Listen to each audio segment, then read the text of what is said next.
Yo, yo. Oh, this is the wrong album. Hold on. What's up with it? Let's get it poppin'.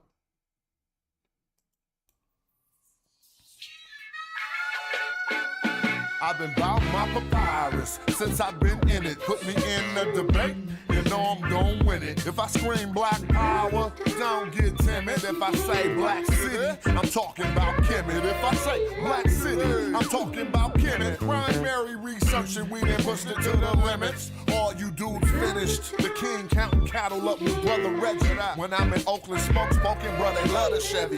Back in the day, it was the spokes on the chariot. Long procession when the king got carried out to every spot. Woman looking nice as ISIS. I read ancient texts, so my advice is priceless. Nubian gold, your ice don't entice us. Beating me harder than counting grains in your spices. Your heart was beating, but your brain dead. You're lifeless. Yo, they ain't nothing like us, yo. Don't try to make me mad. Make me smile and say you love me, man. That's real right there. Yeah, come on. You should listen to your main man's advice. Do a YouTube and apologize like Dice. Or the back fade coming like the Antichrist. Egyptologists see me reading and said that I'm nice. I got a speller with your name on it. I'm like Sargon. You the type of dude wake up in your car gone. Told, cause of the money you owe. Before you stream, you should clean up that humble abode. Like Akhenaten City for my woman in gold. I keep the pseudos running, people coming in droves. You catch me on a live stream with Pan-African James. When we building, call us by our African names. I'm for the children. And ain't nothing happened to change. We on that black height, so we still packing them things for protection. Got connection. My complexion, pure black, that's the S.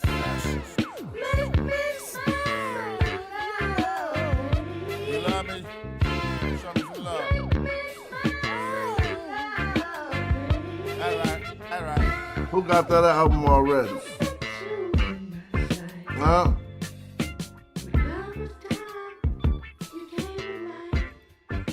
Let me know.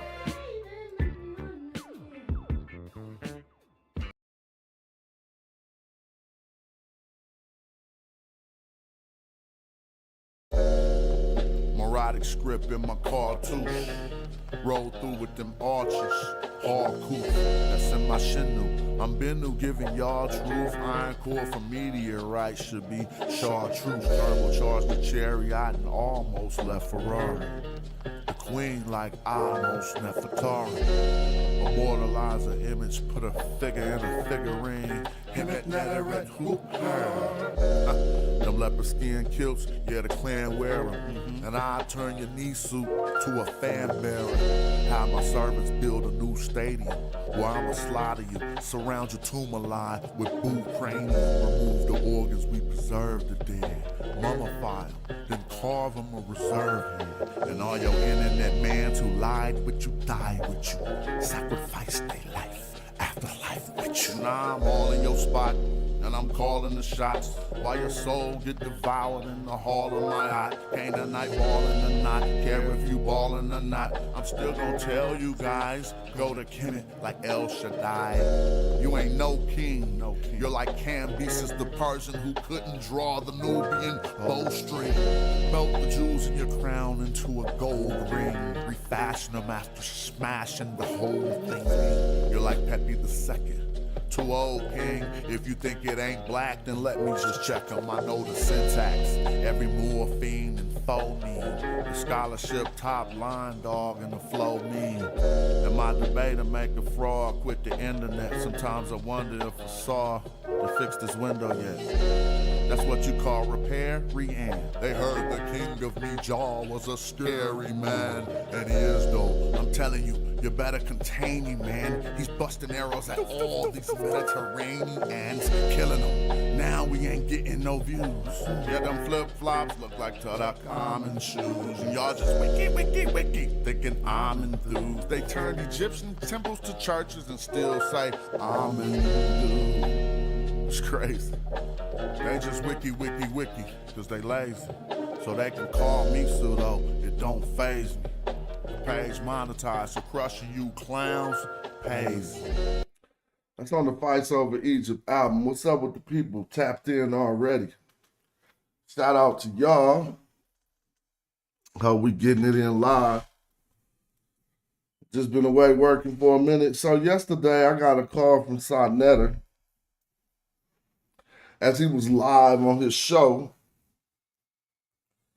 And they was just having an open panel. And they began, a person called up mounting his polemic against the study of Medu Netcher. And saying, oh, it's stupid, we should be studying Swahili. Medu Netcher dead about all of this stuff.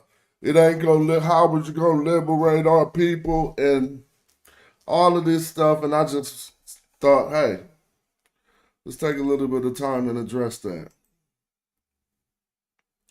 So let me see if I can get to the beginning of this part of the conversation. In 1456 BC, there was no red algae in the Nile, bro. You're gonna get destroyed, man. So let me ask you, Lex, how do you say that, but then look at Israel like they got something going on in this modern day world as well? How you do that? Hold on. Oh, man. Musa, brother. Problem is establishing an independent black country. All right, cool. Now I just had it queued up and I fell off, so just bear with me. Actual facts. And yes, Yeah, but I want to that's part add. of the dynamic. But would that wanna be put from a forth a couple of psychological points, point? y'all. Hold on, we're gonna let Lex get it in. Solution intelligently guided. Here we go. All right, here we go.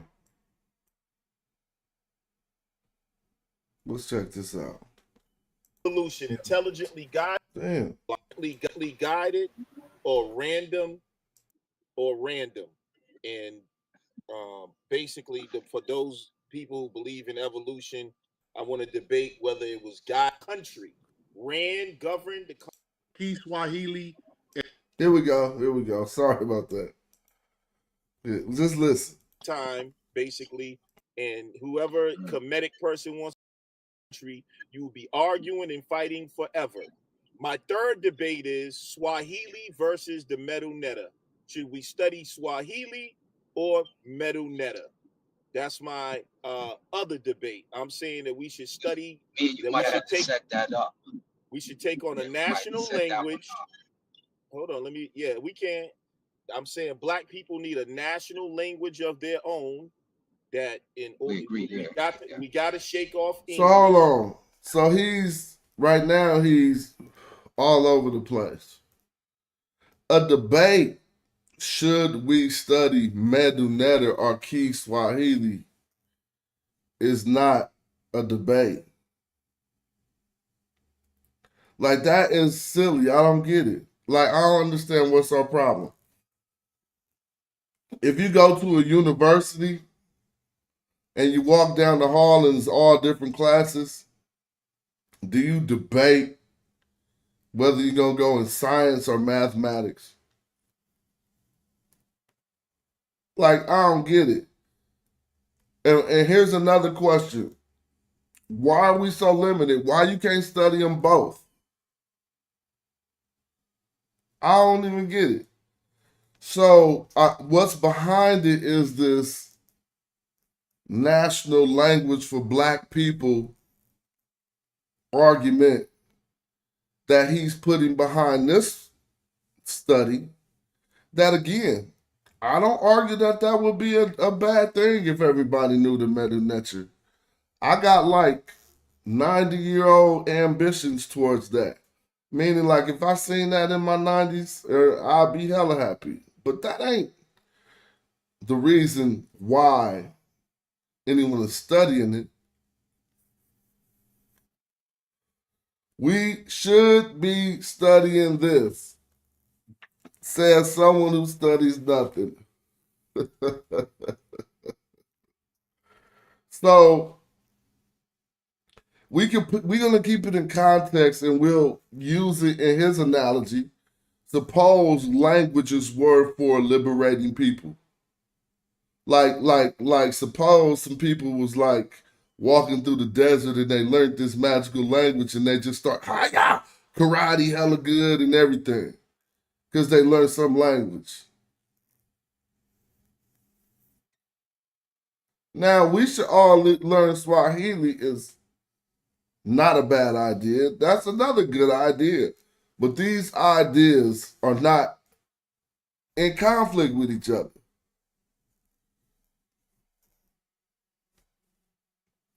And Art taking for granted says peace smash. Ultimately, he was trying to say there isn't anything that we could use from Netter today to advance us. And that's just completely not true. That's just completely not true. Let's just talk simple and practical. Like you step out the house right now, right? And you're greeted by another black man. 50%, and it's going to be more than 50% of the time. 50% of the time, you're going to be greeted with a mean look. I said 50%. If we on our level, hey brother, how you doing? Yeah, it's like that. But just go walk through your community and see how much you're approached and greeted in a way that also, as you get older, you learn that the other person might be frightened. Yeah, I don't think you agree, but I'm going to give examples for people who may. We can go to ancient texts that do simple things like tell men how to greet each other. Simple as that. I was trying to get as simple as it could get. Like, it seemed like we don't even got a reference point on how to greet each other. Right? It's like a mean mug. You know what I'm saying? It's going to be a mean mug, a defensive something, or just a confident regular, hey, how you doing? But 50% of the time you get that other stuff. Well, it's ancient texts that teach young men and men exactly how to act in those situations. There are ancient African, and I love saying African, not Egyptian. There are ancient African texts, right, that tell us how to act in debate. You know how we be acting in debate and making it look all silly and sad? We can read text from 4,000 years ago. Now this matters because if you notice it, we erode friendships and all kind of stuff in debate. We gain enemies in discourse and debate. There's ancient African texts that tell us how to avoid that. Arguments. All the simple stuff. I'm not trying to say none of the complicated stuff. You know how people be like, math, the sciences, the pyramid. No, I'm not going there. I'm talking about just simple, practical stuff that you could read the ancient Egyptian text and say, oh, dang, that helped me today. When they like, man, if somebody is screaming all in your face and getting at you tough, don't say nothing back. Let him exhaust himself. And I'm paraphrasing, just going off my memory. Let him exhaust himself and blah, blah, blah. He gonna defeat himself, basically, something like that. But to be more realistic, we can see how ancient Africans, see, this is what I'm saying. History matters in every event. Dude, you look at your text message history, you look at some simple histories. You go down to Twitter feed history. Everything you do has a record of what's been done except your life. When it comes down to That, oh, you don't want to, it's no long record that's given any type of credence. It's only criminal records. That's you, your record. See, but that's your history while you was living on this earth. So the only time we really take history and try to make it not mean nothing is when Black Americans is studying African history. So let's listen to how this argument is laid out. Along with an independent Black country, we need a language, our own language, you know what I'm saying, that's rooted in our culture. And I'm saying that Medu is a waste of time, basically. And whoever comedic person wants to debate Swahili versus the Medu. And by the way, I'll take Dizali on. I don't know what's going on with you Black people. We have been through a lot, right? Check this out. We've been through a lot. And That it seems like that's what happened, Gary Moore. But if we rewind it, he laid this out as his 3 debate topics that he want to take. Number 3 was Medu versus Swahili. Let me show you how much history matters. Yeah, I mean, I'm simplifying things on purpose. I'm not saying none of the complicated things you expect. If you go, I mean, I know you're gonna be mad how silly I gotta get. If you go watch sports, you want to know their record. How many times have they won and how many times have they lost? Well, that's significant for people too. That's why we record wars. Now, what if you was told that you lost everything? Your people lost everything because you had a bad history. Then you go and read an ancient African language and you find out that these ancient Africans couldn't be defeated. And the further south they more went, the stronger they was militarily. I heard somebody say even a football team, if they get down to 3rd and 1 on the 1-yard line, they're going to refer to their team's history.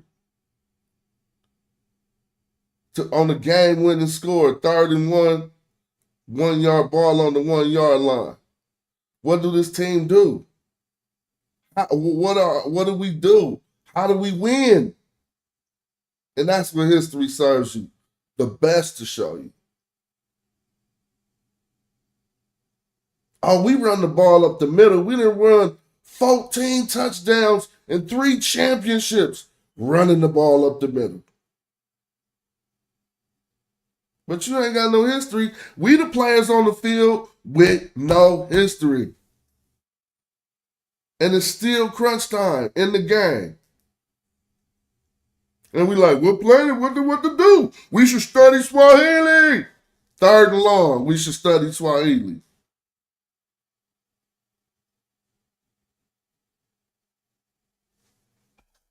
Each other.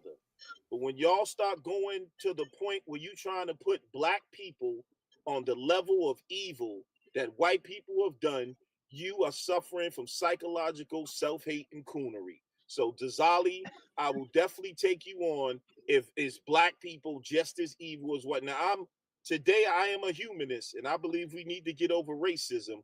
But y'all, we have hurt each other because we live amongst each other and stuff. But let y'all me get back to the Medu tripping. Anybody want to debate me on Black people just as evil as white? You're out of your goddamn coon with our brothers and sisters across the world. Tuesday the 3rd. And I'm gonna show you that this garbage that he presented the other 2. Yeah, get that because what's up, man? Talk to me, bro. Yeah, Kemet is. We need to. No. That's why I said Swahili versus the Medu. We're wasting time on that. Asar M. Where you at, brother? Oh, he probably ran to the head or something. Ran to the I'm head. saying a lot of people been living off metal netta for a long time. It's like a coke product. It has no fruit whatsoever in the Uh, modern day world. I'm saying that we so better how off do you say studying that, Lex? Swahili. But so let me ask you, Lex, how do you say that? But then look at Israel like they got something going on in this modern day world as well. How you do that?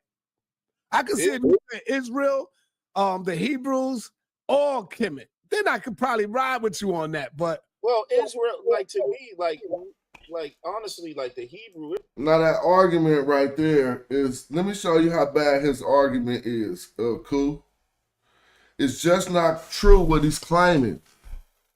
Who in this world needed a language before they went and fought somebody and took their stuff? Like, that's just all stupid stuff. In reality, we still speak English. And we broke away from the British, right? Come on now. Did they say, hold on, let's go take America, but we need a, what language we gonna speak? So if we don't speak English, then Lex right. We be just focusing on nonsense. And you know, it's just to be to get in each other's way. Right? Now, do you think I think it's a bad thing to study Swahili? No, I understand exactly what he's saying because I'm hearing it straight out his mouth. But if he articulated it in the way that you trying to rephrase it, 904, then let's hear him say that. But he clearly said for a black country, all this stuff, you need a language. I'm like, dude, how many black countries is in Africa right now? Is they saying what you saying or not? Israelites, I don't even mention that. That's just we just know that's just a waste of time. But I'm talking about a lot of people keep stressing this metal netta for years. They've been living off this and pushing this to black people. Metal netta. I'm saying you can't use it. You can't call customer service and press one for meta netta. You can't trade in meta netta. Metal So netta hold on, let's does be does clear. nothing. So you could call customer service right now and press 1 in Kiswahili? No, what is he talking about? Isn't 1 in all languages?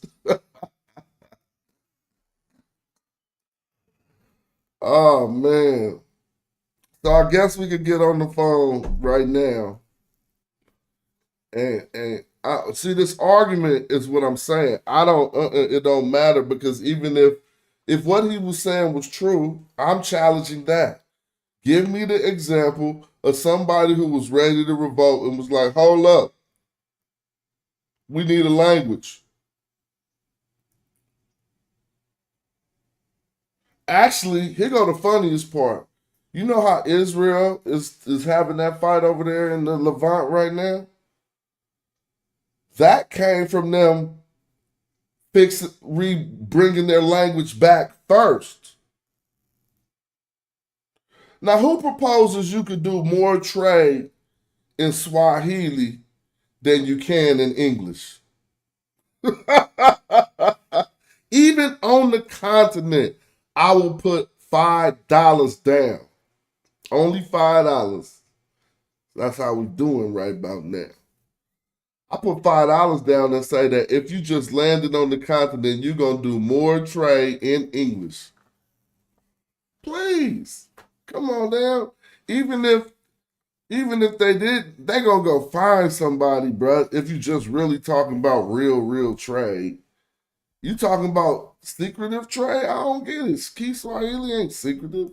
For us when we could have been studying a real language of our people like Swahili, something that we can really learn that is still spoken, that people still speak across the world for our people in terms of us being able to connect because the disconnect between us and our people. See, that's those silly arguments, 904, but we can't deny that you can't do more. You can do more trade in Swahili than Medu Netcher.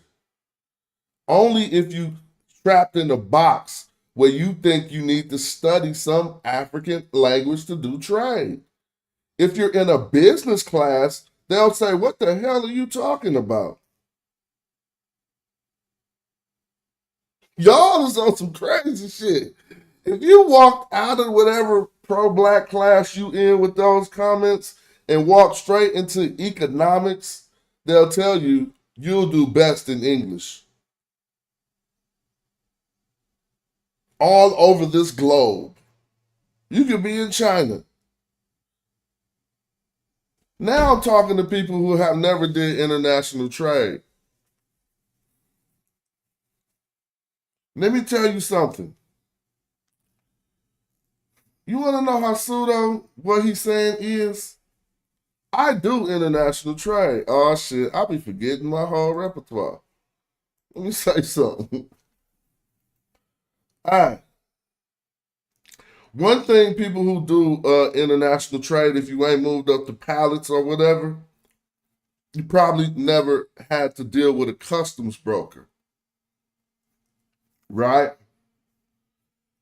Now, your customs broker is going to ensure that your pallet gets from port to port with insurance, and you don't even have to speak no foreign languages. That's who do that. Your customs broker. As a matter of fact, if you wanted to get some, let's say you establish trade in Kiswahili, right? In order to import it into America, you're going to need an American-speaking customs broker, one who can describe all. They damn near going to have to go learn English to get that product into America. But cats just be talking about shit they don't be really doing.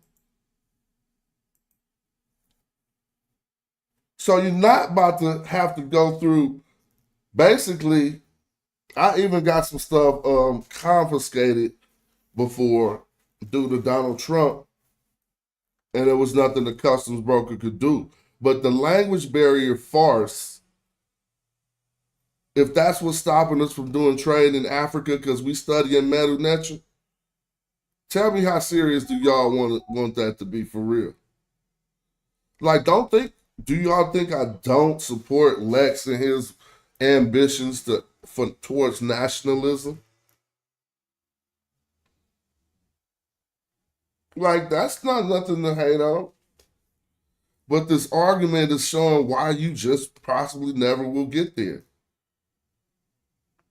Because you thinking in order to do what you got to do, you need to convince some other people to stop studying a language that however big a part you want studying the Medu Netcher to play in your liberation, let it play that part.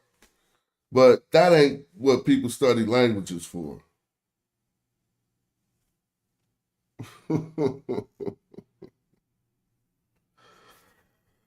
Man. So let's hear what he's saying. Is language. A lot of people say, man, they don't respect you as. Hey, Lex, hold on, Lex. Hey, Smash, peace, brother. What's up with you?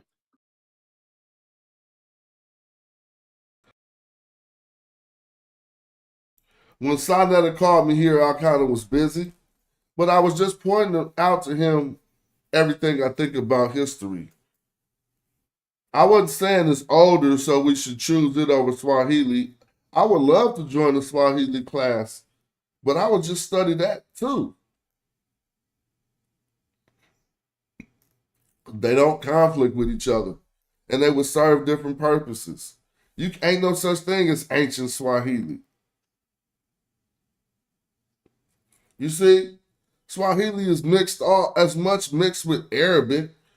Now, I don't want to say as Coptic is with Greek. You think 30% of Swahili? How much? Because Coptic got 30% Greek. How much Arabic Swahili got? Come on, man. So I would, like I said, I'm not against any movement towards Swahili. I'll be right in the class, but this argument ain't the reason why. This is an asinine argument. Hey, I'm live right now. I want to let you know I'm live, man. And I had to give you a call because, you know, Lex Vortex, he's out here out of control, calling out a lot of comedic people, brother. He ain't call you out, but he's just going crazy on Kemet right now. Well, I mean, some of those people might have said something that deserved him to go crazy on it. But what I do? No, you ain't do anything. Well, I called Smash out before on this, and he got mad at me about it. Can you say that again to Smash what you were saying? Say that again. I'm saying that we should have been learning a language like Kiswahili. Medu has been a waste of time. There's nothing we can do with Medu. You can't call customer service and press 1 for Medu. You can't trade in Medu. Medu will not move us forward in any way. It will not connect us to our people. It's been a long-standing marketing program, and it needs to be stopped so we can move forward in what's going on today. Medu is a waste of time. Now, it needs to be stopped. It's crazy. But all I asked him was one simple question. Smash. Hello? You hear that? Yeah, that's complete nonsense. He's proving that he don't know what he's talking about. I'm in a building where I'm not supposed to be on the phone, but let me tell you something. What's the oldest written African language in the world? Oh. He ain't gonna know that. Huh, Lex? Answer me, Lex. Is it Medu? I don't know. Yeah, it would be Medu Netcher. So if you want to find out anything that the ancient Africans did from their primary language, you would have to know Medu Netcher. And you're going to be hearing it from white people. But sorry, I'm in a building where I can't stay on the phone. I'm going to try to hit you right back. Okay, peace. See, again, hold on, listen. That's empty rhetoric. I don't care what the oldest is. First of all, you know why you gotta care? Yeah, so Sandana explains it to him that I'm not talking about is older, so it's better.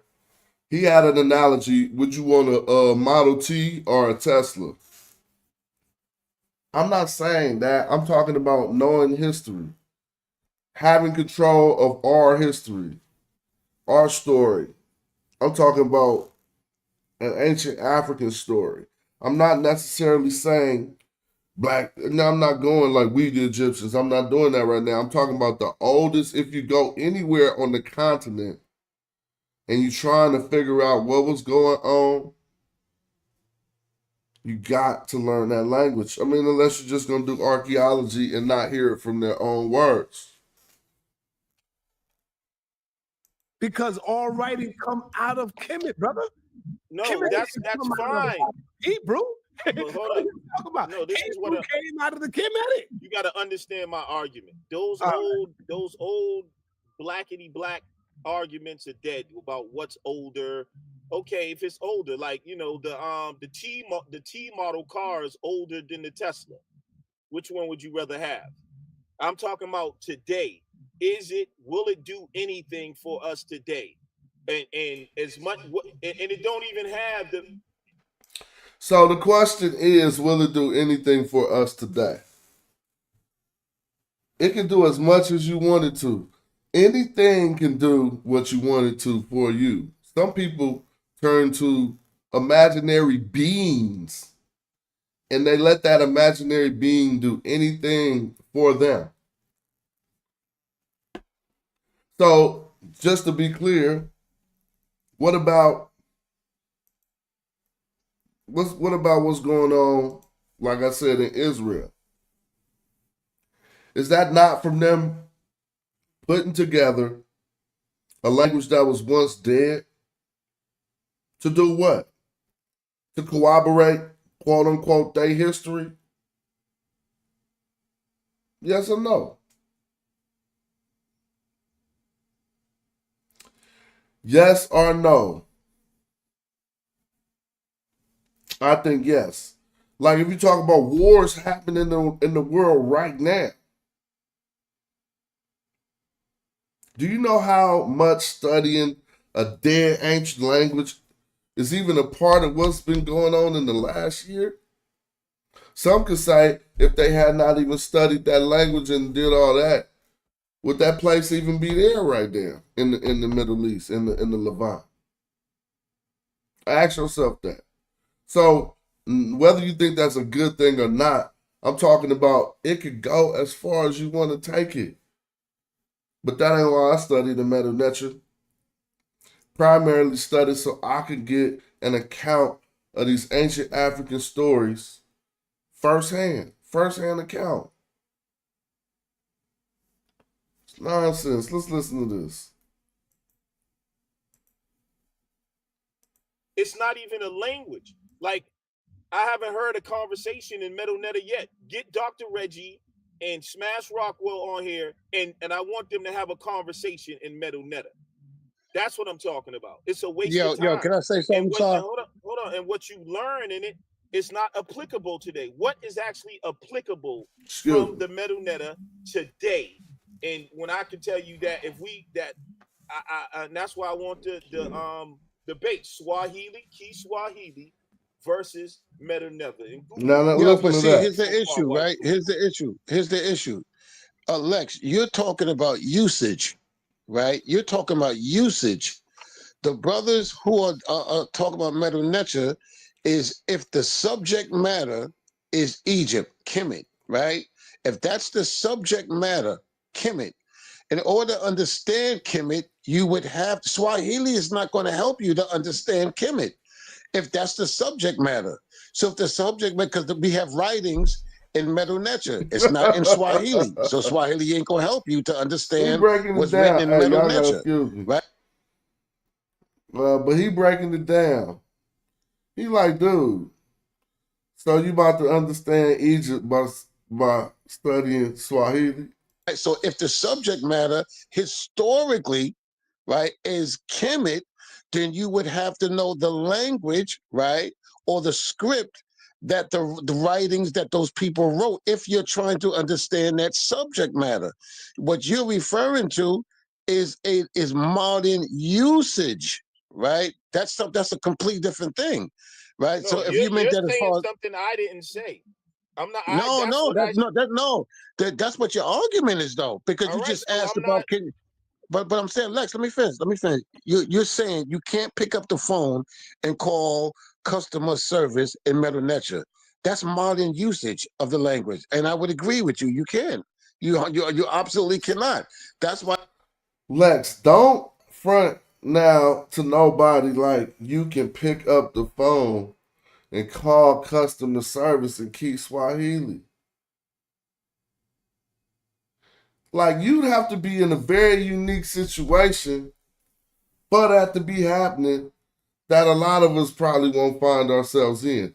Again, you probably heard me say, I'm with your ambitions towards nationalism, and I even think that if you put together a Key Swahili class, that'll be a good thing. But don't act like that's in opposition to studying the Medu Netter. You feel me? I said your argument is usage of Medu Netter in 2024, 2025, and so forth and so on. You're talking about usage. Other people are not talking about usage of it.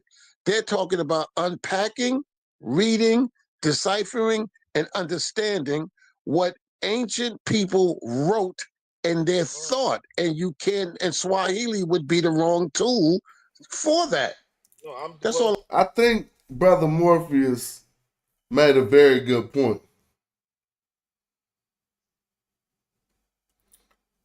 I think, all right, since Lex is in the chat, he says the point is Medu Netter has no usage today.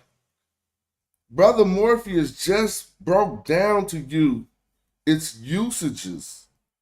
Now, just because those usages aren't what you want them to be, you got a pseudo perspective of what language is used for. Language ain't necessarily you ain't gonna switch languages and be liberated, bro. You're not.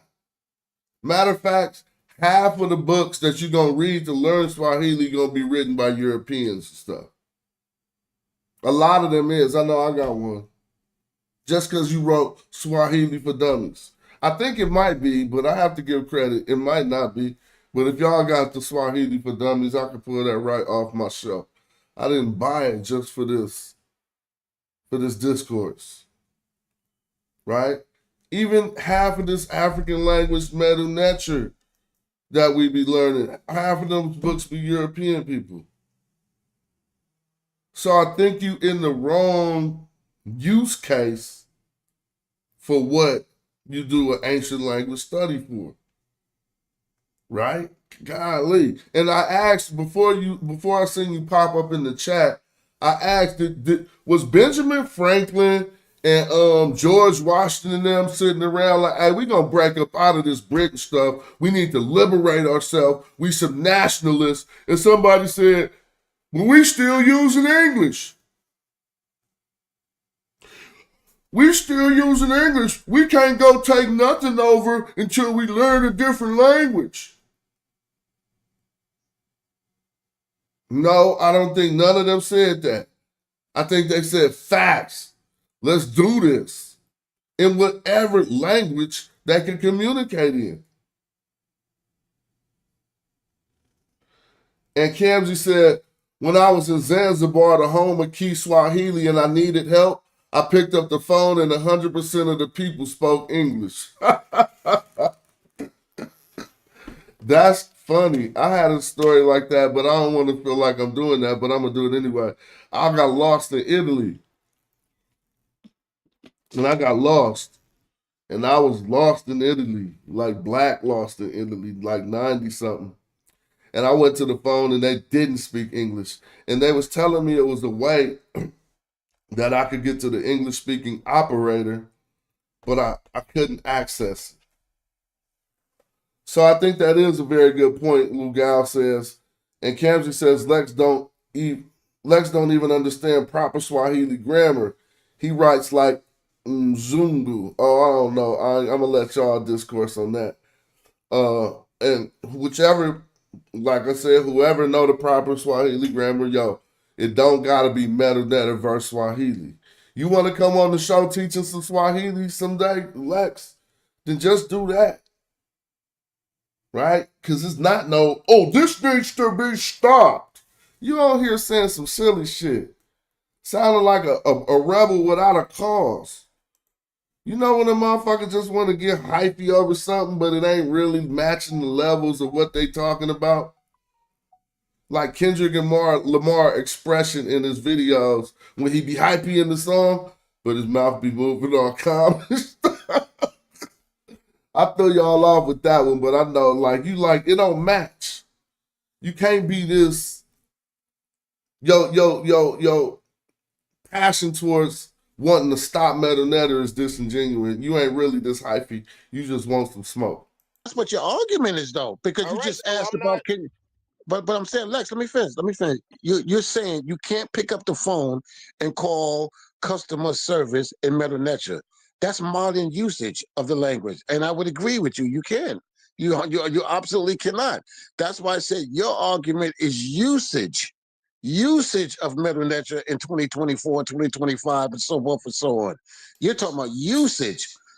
I probably threw one ad hom, not hella ad homs. It wasn't even a harsh one, Lex. But I did give you something. I said one thing. If you want to teach Kiswahili, you could do it over here. I'm not hating on that. That'll be cool. It'll be popping. So there you go. You got to take that olive branch. And I don't even think you're ready for that. And so I would, if my offer to you would encourage you to get ready to do that, then that's another way you can take something good from this show. Come teach us some Kiswahili. See, we do our research, learn it for ourselves, and teach our people. That's all you got to do. Oh, you want us to learn Kiswahili and teach you. That's why you're saying stop the Medu Netcher, because you got some teachers right here teaching. You want us to stop teaching Medu Netcher, learn Kiswahili and teach you or else you should teach us. But acting like it's a conflict with learning the Medu Netter is asinine. That's when I hit you with the ad hominem. I just was like, that's stupid or something. I don't know what I said. Other people are not talking about usage of it. They're talking about unpacking, reading, deciphering, and understanding what ancient people wrote in their thought. And you can, and Swahili would be the wrong tool for All that. right, let's talk about that. And respectfully to Booker Coleman, that's his old name. The Bible, though, you know what? Some people learn ancient Egyptian words and stuff, key phrases. They learn all the key words, right? But they have not at least showed us that they got the propensity to learn the language and its grammar. And some of those people even mount polemics against the Medu Netcher. Now, he wasn't talking about Medu Netcher when he said there's an old Moorish saying, and I want to see what's the source on that Moorish saying. But there's an old Moorish saying that if what you learn you can't do nothing with it, then you ain't learned nothing. Show me that on that text he was talking about somebody studying the ancient African language Medu Netcher. You feel me? I doubt it.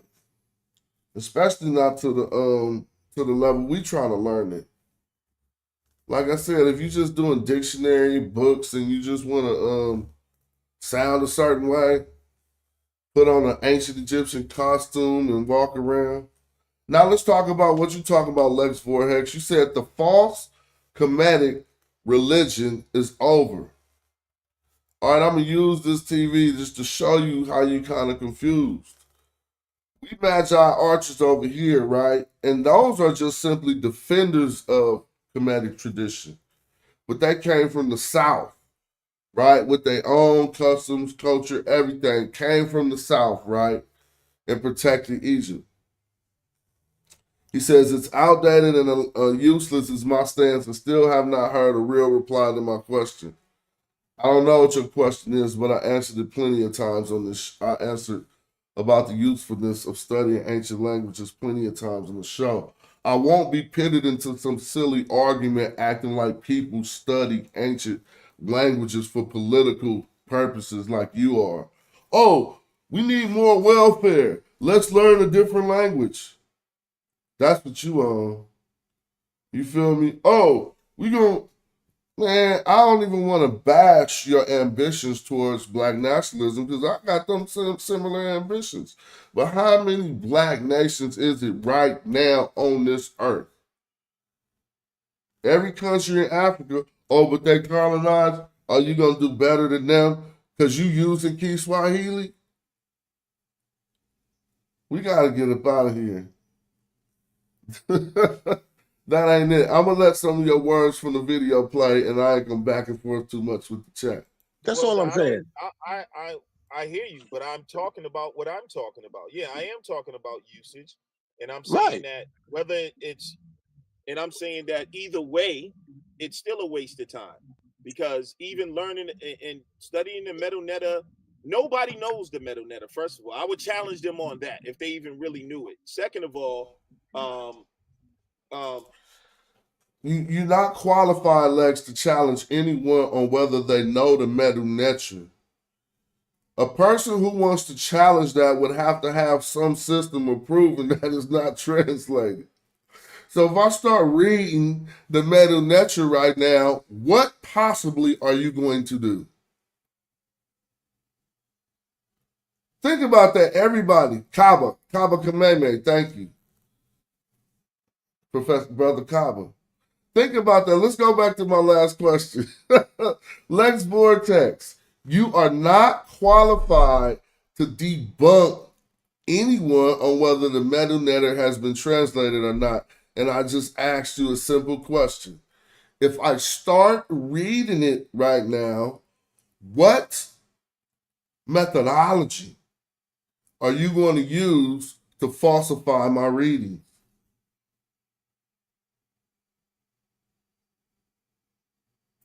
That's that nonsense. And this is why, if I had to be like a bozo with just no brain, a nimwit, I could probably agree with you. But my brain, where I got too many neurons firing off. You feel me? I'm like, dude, you misplacing the argument. You making straw mans for your own self just so you can beat them up. You making arguments that no one has even made just so you can beat it up. The most recently, I have started talking about some of the things you're talking about, Lex, about our efforts towards making it practical. You could go look, it's probably like 1 month ago, Lex. So some of the things I'm saying agree with you. Don't think I'm like you, everything I'm saying ain't coming out as hate. You could go look 1 month ago. Well, I did a video talking about making Medu more practical. And I used a kind word, but if you want to take my word practical, you can switch it out for your word useful. And still see that, yeah, true. We got discussions about making it practical too. But you got to understand one thing. That is a process. Put it this way, the dialect that the Israelis speak right now, they reconstructed that dialect. Don't you know you hear Netanyahu come on TV talking about what they're going to do with the bombs and whatever, and then he switched to his Hebrew? Lex, do you realize that he's speaking a reconstructed dialect that was once a dead language that they revived for their nation? So that right there kill you. Because if you just use the example, even though I ain't talking about these, you want to know what's funny? The example of how Israel revived the Hebrew language falls into your template of nationalism, not mine. So if you want to think about it, they revived the language, just like you saying doing, and it was an ancient language that people consider dead. Started speaking it, start teaching it in their schools. Hold on, what part about this ain't, I need some fire signs or something, because he's so silly. How they revive a dead language, mandated that it got taught in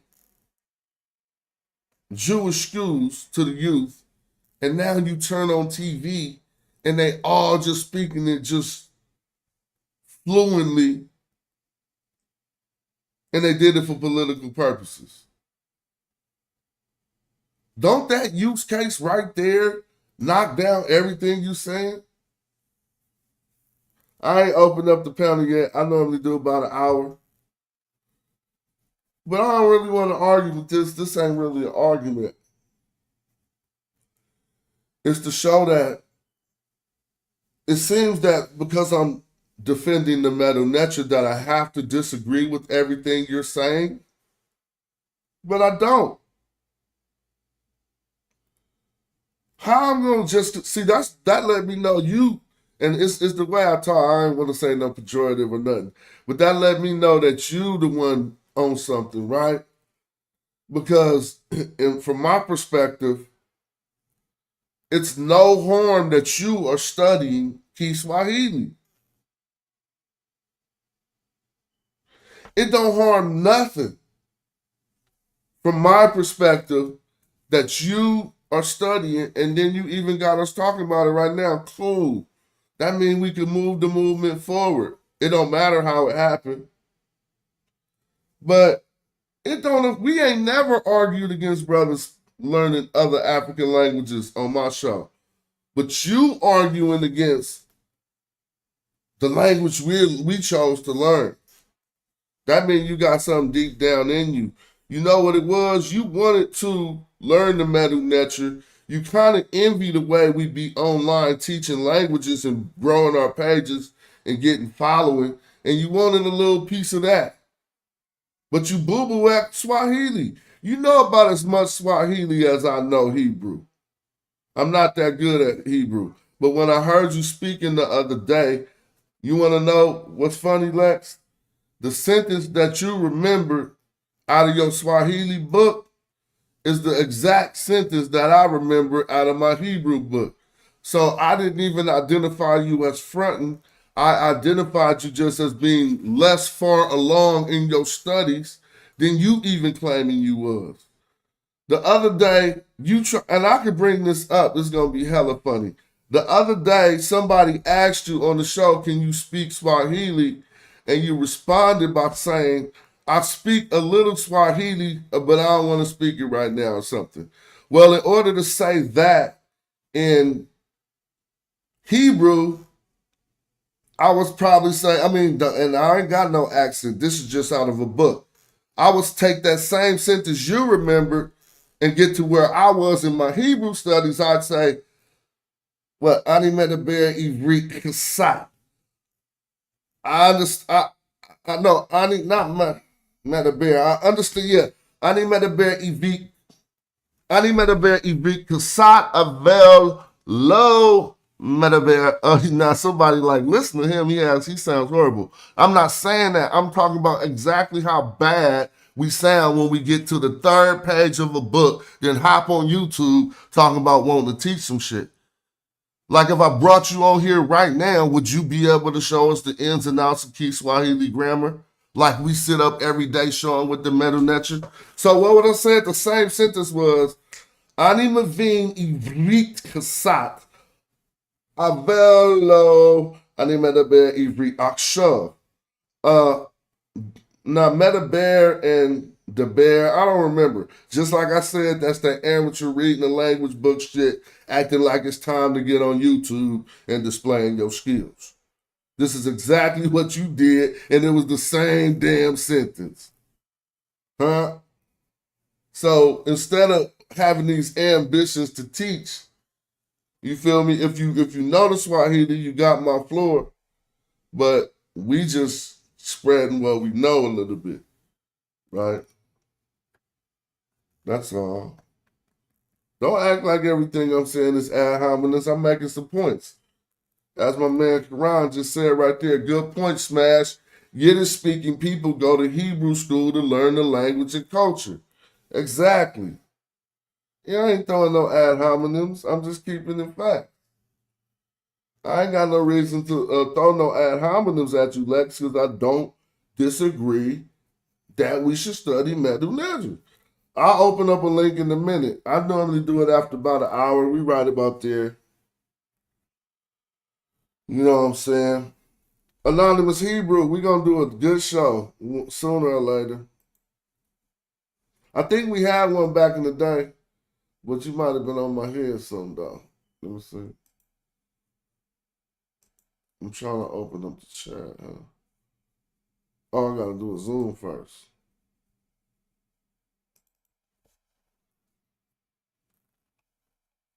No, you're not a teacher of Swahili. That's good. So, okay, cool. I'm glad you're saying that. Right? So you're saying we need to stop teaching. So, yeah, you was talking about us teaching you Swahili then. Because if we need to stop teaching the Medu Netcher, but you can't teach the Swahili, then who was you looking for to teach the Swahili? Got him. So you basically was saying that we need to stop doing what we doing so that you can learn the Swahili. See how that worked, y'all? I just shared the link. Anybody welcome to hit it. It's all good. I came back and forth too much. I'm too stuffed up right now. You know? But yeah, thank you, Pan-African James. Like, ain't nobody against that. James say Lex ain't the first one to propose Swahili as a language, but the cold part it is sort of a lingua franca in certain areas of Africa, but as Kamji just told you, he was in the most key spot Swahili speaking country, and when he picked up the phone, it was English. Who gonna moderate this chat right now? Somebody hop on and do that real quick. Oh, 117 people in the building. We cooking like we juking. I was just asking myself, was I gonna go live too? Because I'm all stuffed up. But I always be stuffed up, so I said, fuck it. Excuse my language. Brother La, what's up? Anonymous Hebrew, what's up? That good guy. Judah Redemption. Jake Commodore. Here come Lex Vortex. Lex Vortex.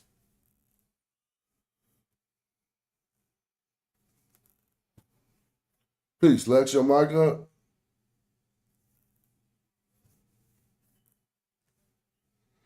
Let me know when your mic is ready. Lex. We can't hear you yet.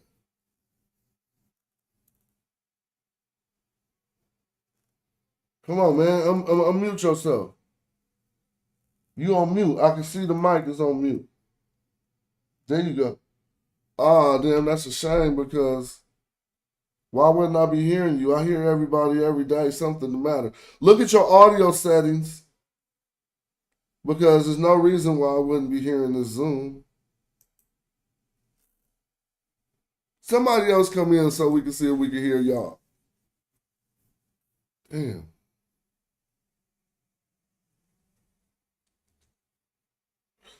Shout out to you for clicking the link, Lex, but we having some technical difficulty right now. Somebody else is about to click the link, hopefully, and we're going to see if we can hear them. If we can hear them, then it's your system. And if not, it's my system. Peace, Joey. What's up? What's up, man?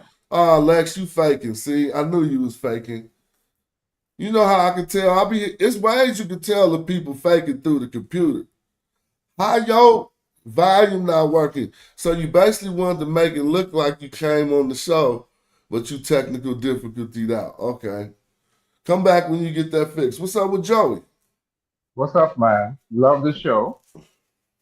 Yeah. And I definitely appreciate the effort that you put in. And I want to let people like Lex Vortex know it's very important to learn the language because I have learned a lot by going through these different texts with you. So it's very important to me. And I've read 2 books on my own.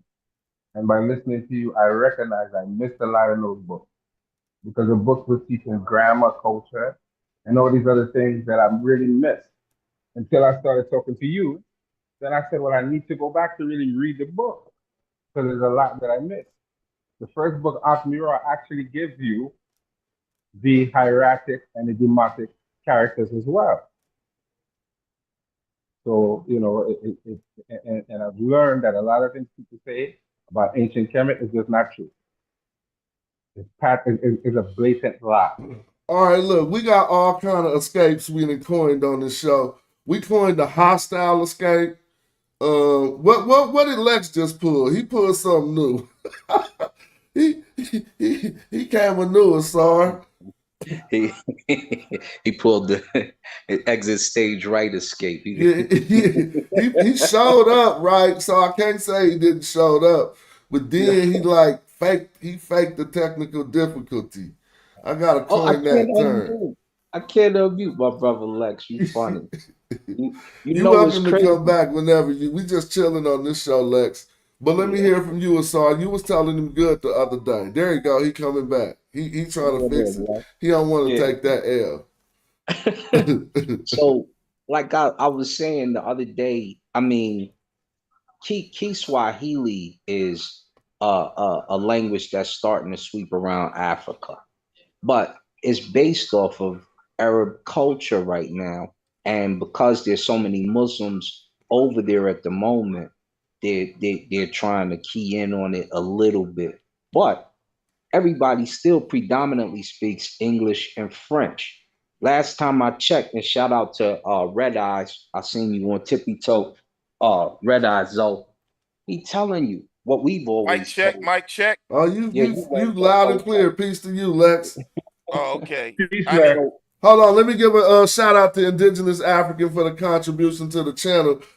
He said the other escape is, oh yeah, bringing the source tomorrow. That's right, when they say it's called tomorrow sources. So look, you always welcome on this channel, whether you contending against what I'm talking about or not. You ain't never got disrespectful, and I ain't never said no. I mean, you know, we talk our talk, but don't act like I was throwing ad hominems at you. I wasn't doing that. And if it sounded like it, I'm just letting you know that's just how we talk. We kind of slick. Sometimes it accidentally happens.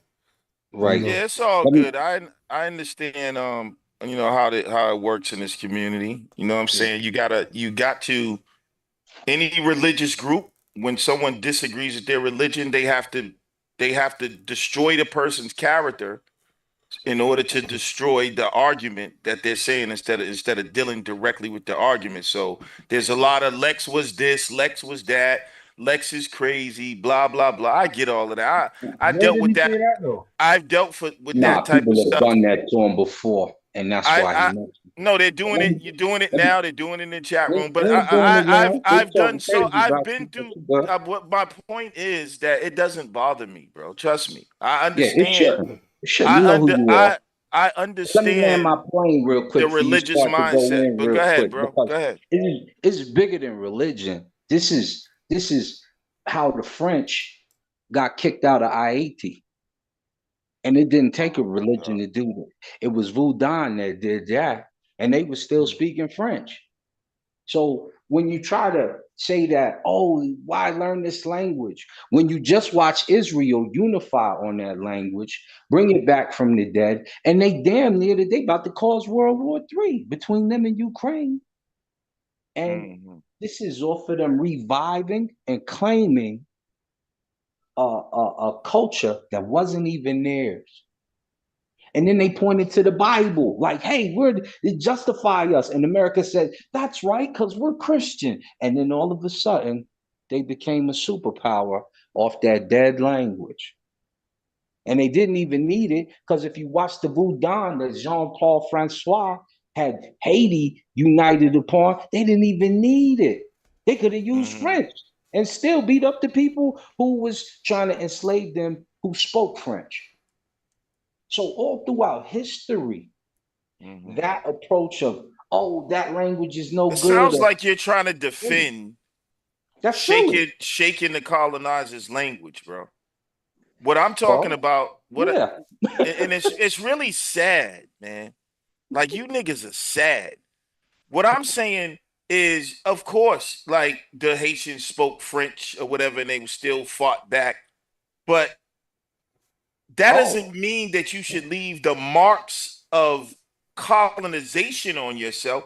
Part of the purging process, and the reason why you people cannot imagine governing yourselves and having your own country, is because of some of the marks that are still on us. English is one of the marks. I'm not saying that because we speak English we condemn, but we have never moved toward shaking it and actually speaking a language that is not a mark of slavery. So I don't understand. You sitting here trying to cape for French and English, bro. I don't even think I can have a conversation with y'all. Well, that's just your choice. But you ain't made.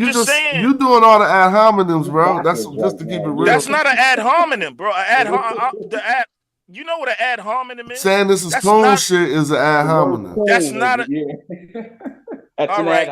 So you having a problem with Swahili, but trying to. No. You make hold on, bro. That's You gotta. Oh no, it's not. Nobody ever had a problem with Swahili, bro. But he's sitting here. Thing. But he's sitting here caping for French. No, that don't mean you got a problem. He making the point to you. You can speak for yourself, Asar. Go ahead. Yeah, I'm telling you very simply that you're talking about, this African language is too old to do business in, this, that, the other. So you sound dumb when you say stuff like that. But no, I'm not. I guarantee you can't do what I do on a daily basis, bro. Brother, the whole computer. You want to use the term dumb? No, it's more than that. It's more than that. I'm just saying you can't do what I do, but nobody's dumb over here, bro. You're not. Okay, You're so and nowhere no one's smarter a than me, coon bro. over here. You're not on my level mentally, so don't even go All there. right. Okay. We'll see. We'll I want to see. make sure this So, discourse stay so good now, because we got a panel, a good, nice panel. So let's not yeah, overcut each other and let's cut down on the ad hominems.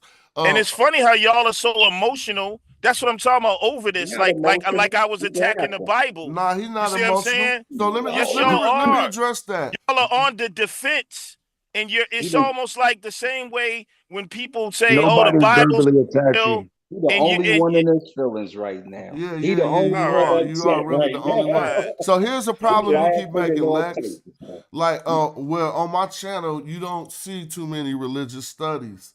You know, there's something that happens in the academia. They call it Egyptology. We don't really like that name, so some say chemitology. But notice one thing you'll notice is chemitology is not chemism. If you pull up chemism, that's the resurgence trying to bring back the religion, which I don't even shun upon that, but I don't necessarily partake in that. I study to know what ancient Africans said so I can know my histories from ancestor to from successor. And so I'm done. Sorry, you had something to say or anybody else? Yeah, I just was going to finish my point real quick. So when you get lost in the fact and think that we're caping for French, when that's not the case, we're simply showing you that they still spoke their oppressor's language and got the job done. In the other case, we're showing you that they went, learned a dead language, revived it, brought it back, and became a world superpower behind it. So when you try to bring up an obscure point, like it's an act of turpitude for us to be studying this, then it's silly. And then you know, it sounds like a dysfunctional moment for you because you're trying to say studying a dead language brings you nothing when there's proofs all over the planet. Even creating a language will create and generate money, power, success, and more than just a feel good moment. Go ahead, brother.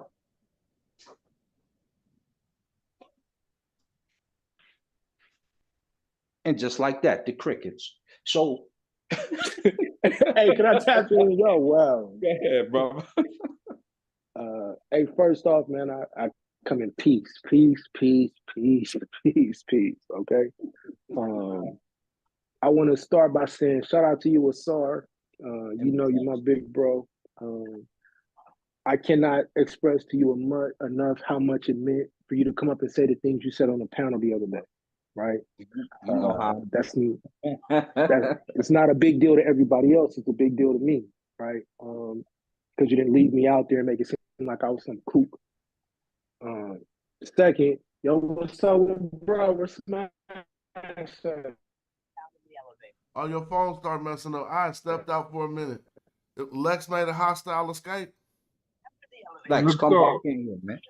You know he did. Yo, I was wondering what was Lex saying. Yeah, he made a hostile, or he snuck out. What happened? You know he did. As soon as Asar said his piece, Lex quietly dipped out. All right, peace Nah, anonymous he Hebrew. here. He here. It just got. No, he said he dipped out. I don't see him on the panel no more. Hey, peace, King. I just want to say this. Number one, yeah, he might be out. He might be. I didn't look, so he probably. Now he going. Let me say this right before you go. Before you go in, anonymous. Anonymous. Yeah, his phone is messed up. He don't even know it. Like, Anonymous, we can't hear you. Hey, Jack, Jack, hold it down for a minute. I'm gonna give you the. Yeah, I got you. And get brother Reggie in there. Peace, Reggie. Yeah, Saber in the building. Let me say this real quick, and I'm gonna yield the floor to everybody. My brother Lexus, that's my boy. But even if we look back at how you just had your meteoric rise, the Sith Lord was me, and I called you that, giving you the title, brother. When it came to the stemya and all that stuff, that was me delving into computer stuff. When I put that in the Hangouts and put whole classes on the Hangout, and then you started to run with it. And all we got to do is call Kansu, because that's our other brother. So don't pretend like all of a sudden you just out the blue with this new. No, you was down in your situation, which I'm not going to speak on. And I said, come on, we're going to revive you. And you revived. So don't pretend. You know who I am, and I know who you are. You still family, but you know if we debate, you'll get this work, baby. But Smash got you. Go ahead, family. Somebody keeps saying peace. Who is that? Zoo?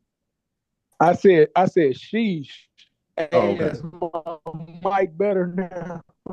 No, I don't know where you at, homie, but you Mike still messing up. It's like And you I can in peace. underwater.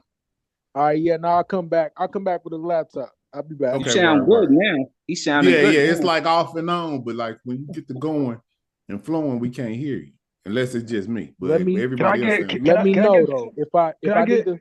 You sounding good right now. Let's see if you can get it off what you was trying to say. Just Can I get 2 minutes to say this? Because yeah, well let that good guy get in, and then I think it's kind of rude and disrespectful for us to throw away this information that our brothers and sisters been trying to study over the years, just because other people listen to other black folks with a somewhat old concept of using Kiswahili.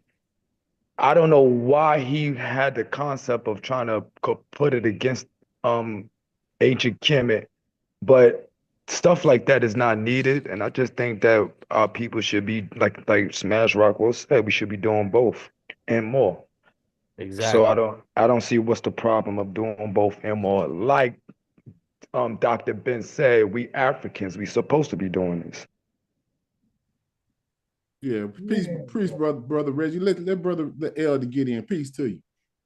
Peace, brother Reggie. Hello, you there? everyone. Can you hear me? Yeah, we can hear you. Yeah, fine. we hear you loud and clear, brother. Okay, so we can look at this conversation and take it as a scientific approach. When the decipherment of the Medu Netcher, as we call it, led to the decipherment of other languages from a science point of view, right? So Meroitic is not completely deciphered. Demotic, we have much more information about what things say. Hieratic, during the decipherment of the Medu Netcher, which is the symbol form, we also were able to decipher the hieratic script, and then also Coptic, although it's already known. That in itself helped decipher the Medu Netcher. Now, the Medu Netcher, as we know, is kind of regional to a particular group of civilizations along the Nile, right? And it gives us a peek into their actual thought about their spiritual thought, their religious thought, their cultural thoughts, all of those thoughts. Now, we are posed with a problem from Lex Vortex that those things are not useful, but then on the flip side, they are useful to many doctoral degree granting programs. So the question is, why as a people should we discard the information about our own people and let other people speak for ourselves? We have an ongoing conversation on, for example, why did these people name their country at one point Kemet with a root word relating to Black? I say sacred Black, right? Modern Egyptologists reduced that word Kemet to the Black land only, right? They take what you call a binary approach, but yet at the same time, they can write about sacred animals, they can write about the moon, they can write about the stars, they can write about different peoples. None of that is what you call a binary observation. And so we're posed with the issue of, well, can we in fact, do we have the skill level to read this language? When we read this language, can it tell us something about the culture of Africa that in that particular region that spread across the Northeast Africa, across the Sahara, and across the lower parts, right? We can look at that. But then we have a person who comes, who hasn't written a paper, who hasn't given any evidence of being in a conference, any evidence of teaching young people, any mentors, right? any longevity in the movement to help Black people. And then this person is going to say, well, Swahili is better. Well, Swahili has its uses, just like the Akan languages has its usage, right? Just like the Yoruba language has its usage. But none of those languages can tell us about our deep culture as it interfaces with the Levant, the Assyrian cultures, the Akkadian cultures, the Babylonian cultures, the Greeks, and the Romans, right? And the Europeans that came later.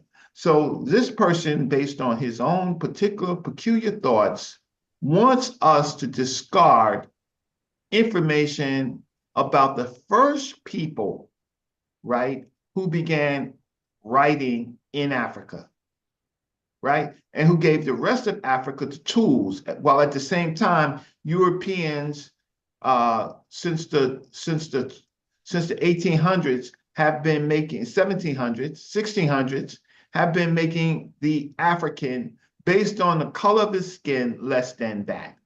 Whose side is a person like him on, right? And so that's my general statement about what he was doing. People like that, right, because of their own particular peculiar issues, want to relegate us to not being able to tell our story. The other day, Smash did something amazing. He found a text where a Nubian Egyptian was how can I say, having a competition with a so-called Nubian from the south in the king's chamber. That story is very similar to the story that we see with Moses and the snake versus the Pharaoh's people and the snake. So we find out that these stories that people make religious don't belong to them. They actually belong to the mind of the African. So with that said, we could spend our time arguing with those people, or we could continue going to conferences, right? Reading text, right? Making internal arguments so that we are properly prepared to discuss these matters with the people who are trying to take Africa out of Africa. And Smash is one of those people, spoke to many professors online, and he, in fact, corrected them. They don't like to be corrected. But we have a person who comes on our channel with no credentials in the area whatsoever, and we allow him the space to make his argument. But when he makes his argument, it's hurtful to our people. I'll stop and I'll just listen. That is, and I refuse to on any channel that he's on to waste more time than I needed to.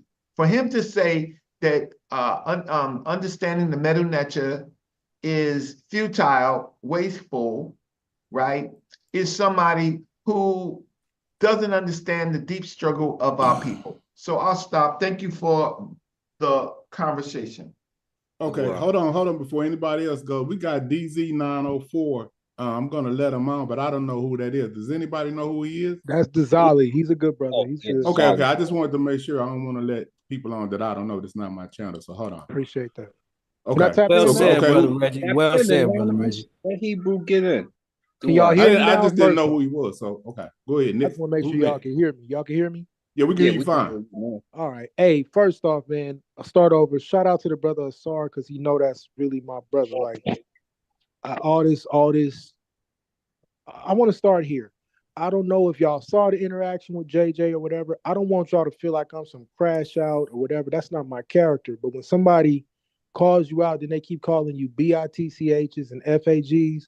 Bro, I really grew up in the Bay. Like, we gotta, you know what I'm saying, at some point we meet force with force. But notice I didn't cuss the brother, I didn't do nothing, it was just aggression. So I love these conversations. These are the conversations that I want to participate in. I learned so much. I got nothing but love for the brothers on the panel. So this is, you know, I come in peace. All right, shalom, first off. Second off, shout out to you, Smash. You know what I'm saying? I'm home now. I'm in Cali. You know what I'm saying? If you out here, I would love to link up with you somewhere. You Where you know, at? I'm in SAC, but I go back and forth to the Oh no, Bay. we can hook up tomorrow. I was in SAC this morning. Man, because all you gotta do is I give you my number, you hit my line, we can link up. It's nothing. We can study, go do some shit. But what? Go That's ahead. what You I'm got the saying. floor. You got the floor. So appreciate you. Right now, first I'm gonna say that Pelican information that you gave me the last time, bro. That sent me on a whole new joint, and I was able to link that with the Philistines just based on biblical words alone, and then things just start making more sense, right? So, I listen to the things you say. Notice I don't come at you crazy. I learn, right? Because for me, we're rebuilding the Silk Road. Like we're building this thing where we can learn to come together, right? So I agree with the things that Jabari say. If I'm gonna deal with the Bible, I need to reclaim it from an African perspective, right? So those that disagree, cool, it's cool. You know, I'll just stay consistent with how the conversations. To give the brother Reggie an idea of where I come from, I am classically trained. So if I need to show the credentials, you know, I did go to Rollins Theological Seminary School, which is Liberty University, right? I can talk from a religious perspective, from a Christian perspective, from a psychological perspective, because those are my classical training. But I've spent so much time studying archaeology and history that this is my passion, right? So when I present these things, it's not to discourage or to discredit Kemet, because in my opinion, you can't. But it's just to say this is where we see the evidence based upon the archaeology. So anytime I get on these panels, the goal is to have this conversation of what we see in archaeology. Finally, with the language, I think we should all be working to learn multiple languages. We should all be working to learn each other's culture, right? So when our children grow up and they see a magi, or if they see an Israelite, or if they see somebody with a Kemetic perspective, or whatever their perspective is, at least there's mutual respect. So we ain't banging. We didn't get in this to be gangbangers. We didn't get into this to do all the craziness. Some of us really lived that life, right? Some of us really came out of that. So we not in this to do this. We in this to really have scholastic conversations. So I got nothing but love for y'all brothers. I'm here to build and learn and grow. And hopefully I can add some insight, because a lot of y'all brothers been on the battlefield for a minute, right? So I'm always be a student. And Brother Reggie, I will have white papers and some real scholarship for you to critique very soon, brother. So peace to y'all, and let's see if we can build some things. For sure, for sure, for sure. Yeah, peace.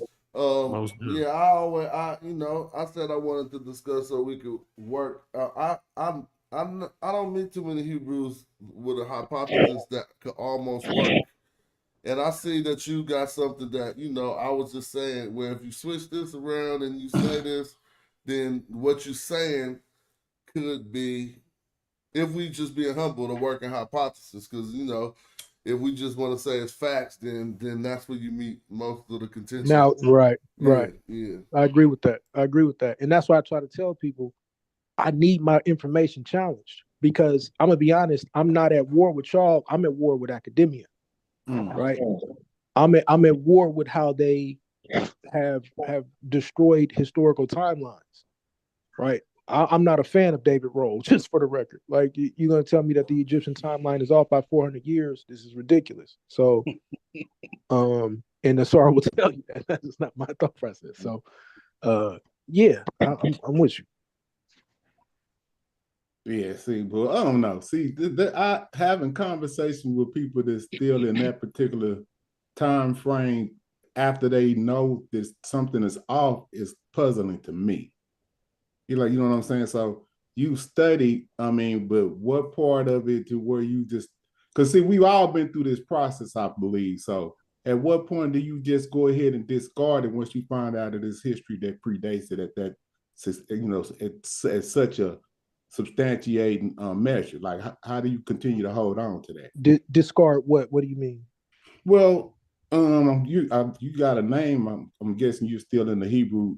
Yeah, I'm an Israelite, 100%. Right. Yes, sir. So, and I just deal with just common sense and chronology on it. With the story that you've been provided, how do you stay in that position once you find that it's history that predates it by 2,000 years?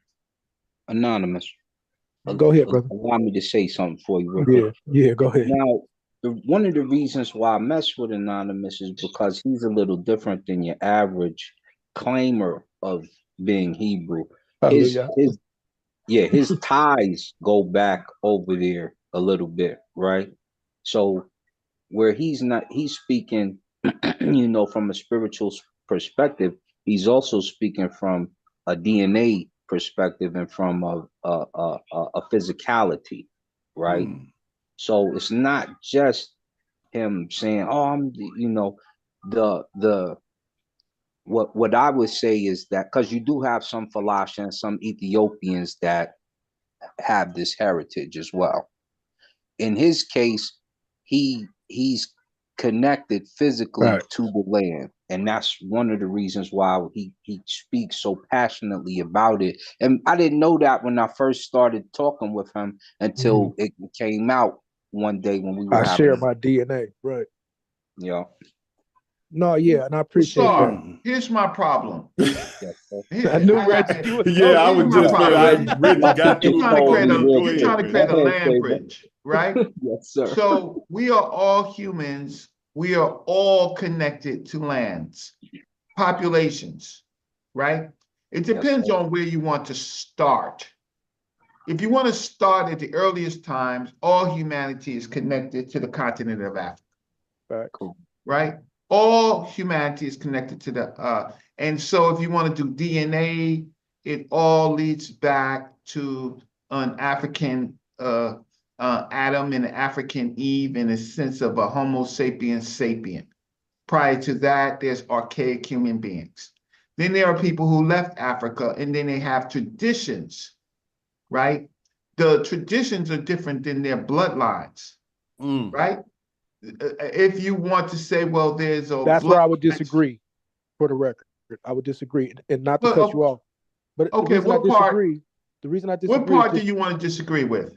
well, I would say from an epigenetic standpoint, those traditions are what are causing all of us to dig in with where we're at. So for instance, there's something in you that's causing you to fight for Kemet. And I would say that's the release of the chemicals from your histones, right? So when we really Stop. That's What no. evidence do you have No. that can substantiate No, that? no, that's not. There's nothing just in beat me me up. that has me fight for Kemet genetically. beat It me does up. not. There's nothing in it. I don't Just beat just me fight up. for Kemet. I No, fight for Barnabas, all of hold on. Africa, right? Saber, allow me to say something on your behalf. Because Saber Reggie has DNA which connects him to that part of the land, and he doesn't even Hallelujah. care to speak on it because he would be what you would call an Egyptian back in the day because his family is that's where their DNA comes from. But he don't even like to speak on that. He just revives it for a few reasons. One of them is because our ancestors went to reclaim history that was stolen from us, and he came up in that tradition. That's John Henry Clark's student. That's Dr. Ben's student. So I don't have to go watch their video. I can ask him and get the word for word, right? So when he's speaking or Kemet, he's speaking because not only is he associated with the physicality, but also because he was charged by his teachers, y'all. So this is why these things are so strong. Keep going, say. Yeah, but there's nothing in if my DNA moved around Africa, right? So one thing I do not have is I don't have anything in the Levant per se in the Middle East. I don't have any of that. Most of my family lines seem to have stayed in Africa until the African slave trade. So then we have to ask, well, what are we fighting for? Okay, if we want to use what are we fighting for? We do have people coming out of Rome, right, and finding themselves for safety into Africa, right? But those people have family lines then in Africa. How do we take one family line and make it stronger or more important than the other family line? How do we do that? especially when those groups of people who came into Africa, escaping the Romans at that particular time period, they got they integrated with the people in North Africa, so they have other bloodlines, and then they got overrun by the Arabs, the Arab invasion to North Africa, and then we find those people, those same people, becoming forced to become slavers for the Arabs, right?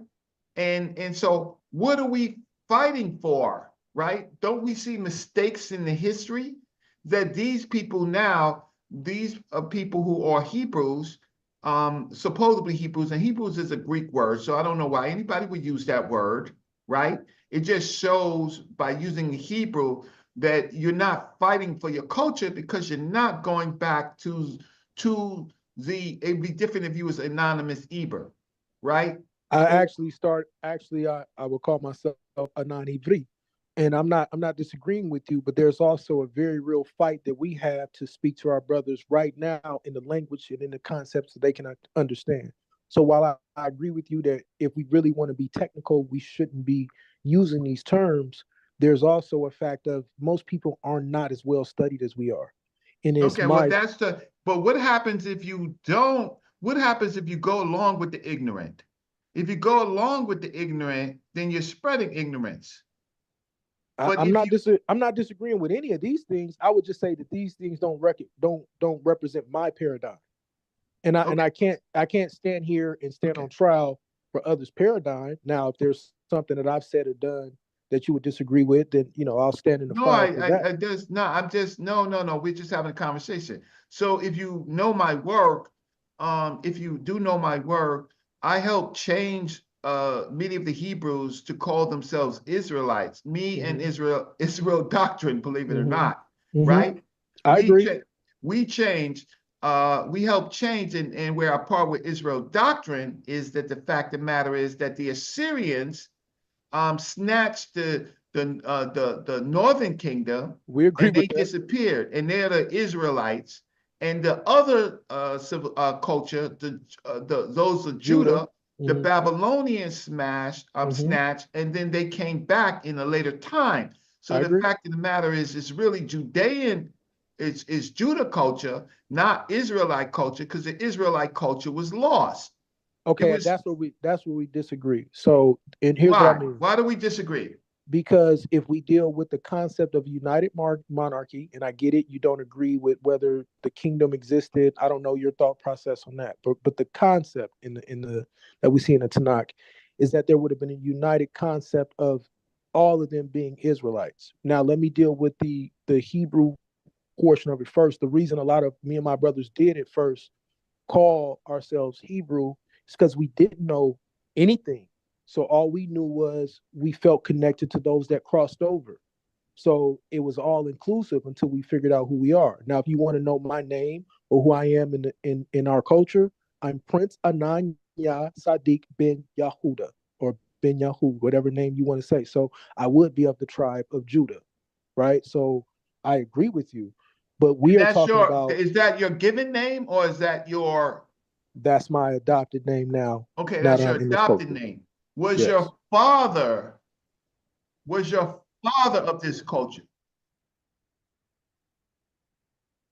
Okay, go ahead. What's your? Yo, Smash, you got to mute out. Was your father of the tradition that you are? My father was NOI. He was NOI. Yeah. Oh, here we go. Hold on, but my grandfather to the next level. Yeah, my grandfather did have a lot of these traditions, and I don't really want to put his name out. We have two grandfathers. You're talking about only the father on your father's side, correct? Yeah, but my grandfather on my mother's side as well, and we see these names. Holy smoke! Hold on, but we see these. Hold on, we see these names in my family, like Abraham. Man. Hold on, just you can hate me. I don't care. Right? Nah, it's not. It ain't got nothing to do with hate, man. But well, see, this is what's going on. Let me just say something, brother. Like I don't know. Like you could say a whole bunch of stuff, right? And your history is your history. And I mean, it could be true. But just based on what you telling us, and like we all came from this same thing. You from America, ain't you? Yes, sir. So we know that you got a broken history. You don't have a continuous history. You have a link that was broken. So there's no way that you could actually know that you were Hebrew. So now you missed my first point. Are you familiar with what epigenetics is, first off, before we get here? It doesn't even have nothing to do with Are you familiar any with type what? of genetic Hold on, information. Hold on, brother. let me just say this. Any type of genetic information you have has to be new because they just sequenced the human genome. So the fact that I asked your you, grandparents, the fact that I people asked before that you, didn't are have you any, familiar? they didn't know anything about genetics, brother. I appreciate that. That's why I asked you, do you know what epigenetics are? So who on the panel can tell me what epigenetics are? Sure. Yeah, we're familiar with epigenetic. Sure. Keep going. But how are you connecting epigenetics to a population that lived Great years ago? question. Great question. Okay, so great question. Epigenetics is a field of study, Mm-hmm. that focuses on heritable changes in gene function that occur without alterations to the DNA sequence itself. Excellent. The term epigenetics comes from the Greek epi, meaning on or above, indicating those changes happen on top of or addition to the genetic code. Excellent. So it's a field of study. Excellent. Right? So how deep are the brothers on the panel? You know what? I ain't gonna go there. So I'll say this, right? And then I'll say this and I'll let y'all kick it around.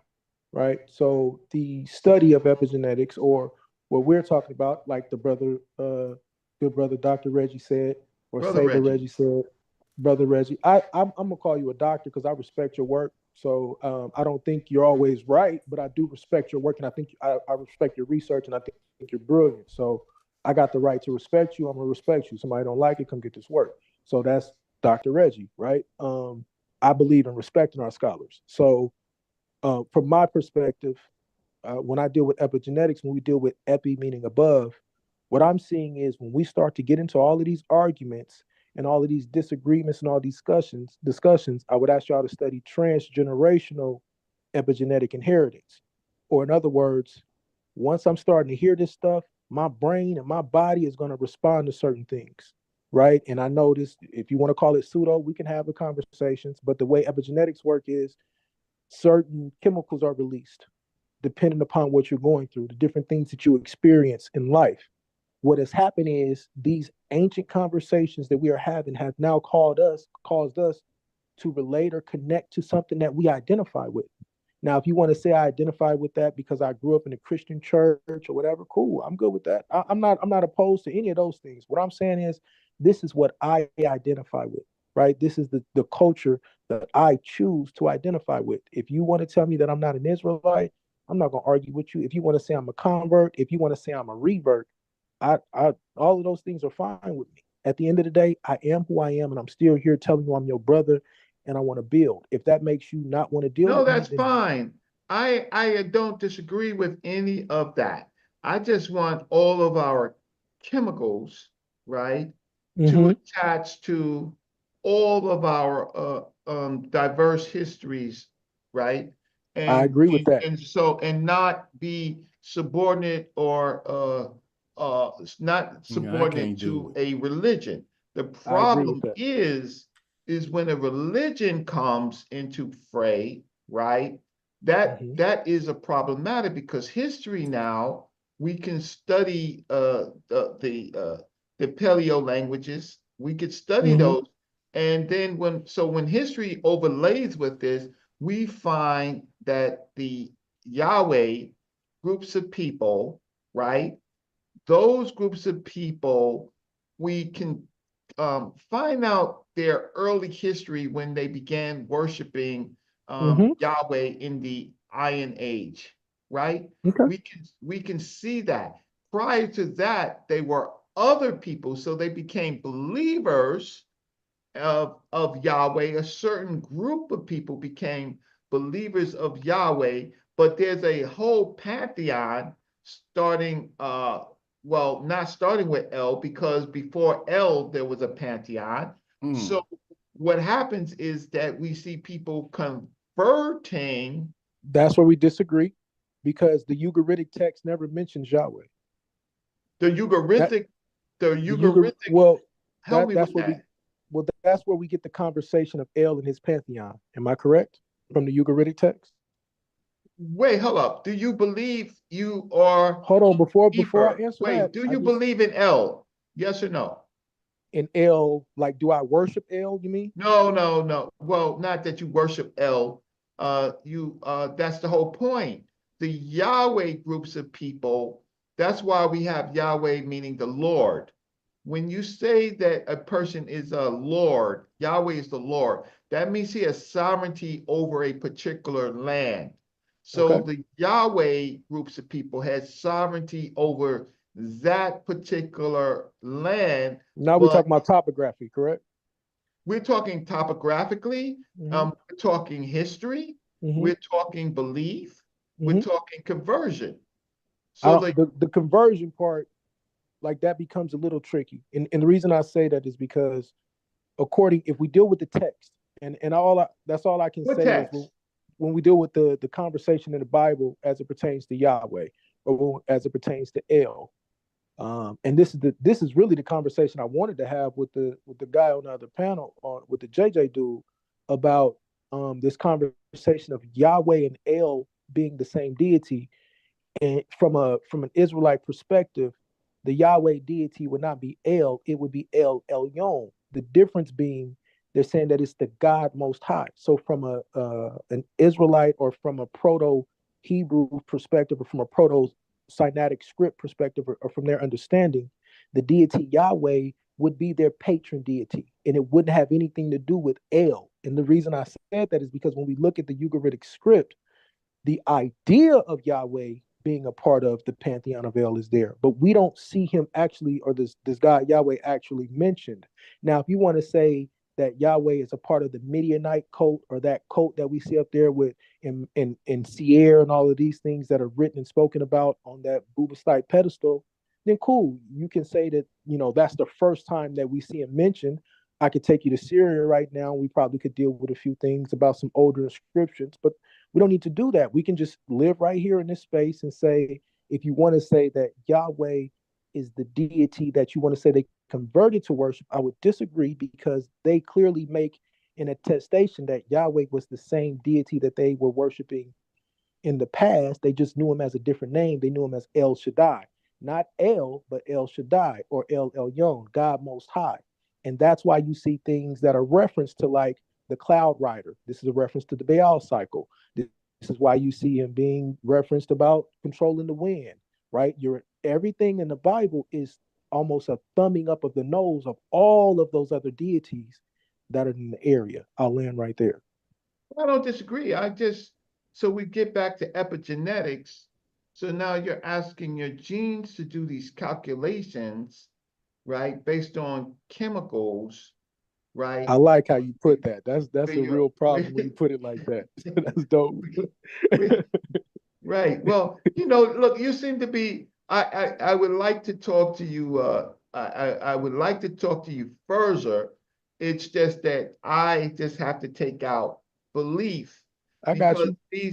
these cultures are very, very, in the scheme of things, very, very young. So Mm-hmm. you have 50,000 years of a pre-dynastic Egypt, right? Mm-hmm. That's And fair. you have, of this tradition, maybe you have a 10,000, if I add it all up, maybe a 10,000, Yeah, you go back and they Natufian had culture, help. something like that. I agree with that. And they had help. Yeah, and I don't. So this is what I tell people. This is why it's funny to me to even ask me where Israelites mentioned in Egypt. We can't. We weren't a nation yet. Even the Bible tells you that, right? If you deal with the actual concept of it, we don't become a nation till we leave out of Kemet. And a lot of that, when you see the mixed multitude, are those people from Kerma also that they bring up, right? So we know, is it Thutmose the second, I want to say, that runs campaigns down in the Kerma, and he brings up a lot of the Kermites after they destroy Kerma. And we all, or not we, because I know you don't think I'm those people, but the Semites, the remaining Semites after the expulsion of the Hyksos, and those people from Kerma all intermingle. They work at the garrisons. They're working all throughout the Nile Delta, even further down up into Serbit El Qadim, where they had the copper mines. So I think we see a mixed multitude that comes out. I just want to add to that. Okay, so Hyksos, we learn on this channel, right? That's a major theme on this channel. Let's get it. The Hyksos is not a people. The I agree. Hyksos are foreign rulers. So it's a title. I agree. It's Heka Kasu, Heka, right? Kasu, right? Foreign rulers, right? And so there are foreign rulers in Nubia. There's foreign rulers in the Delta, right? There's foreign rulers in the Levant, and then there's foreign rulers, of course, in Libya, right? The thing where I stop at is we have more of an exodus of a culture, right, in a thinking than we do have people, because we have never in scholarship never ever proved that there was actually a exodus into the Levant. What I see, and it might be fringe, is that I see Libyan groups of people in North Africa, right, taking over Kemet, right? And those Libyan groups of people are combined with Levant groups of people. And we know that the Libyans were also had the compound bow. Sabers. Yes. Can I ask a question? What time period are you talking so I can keep up with you? The time period of the Libyan groups of people taking over Egypt is the time period of the King Shoshank. Okay. Excellent. I'm listening. Shoshank.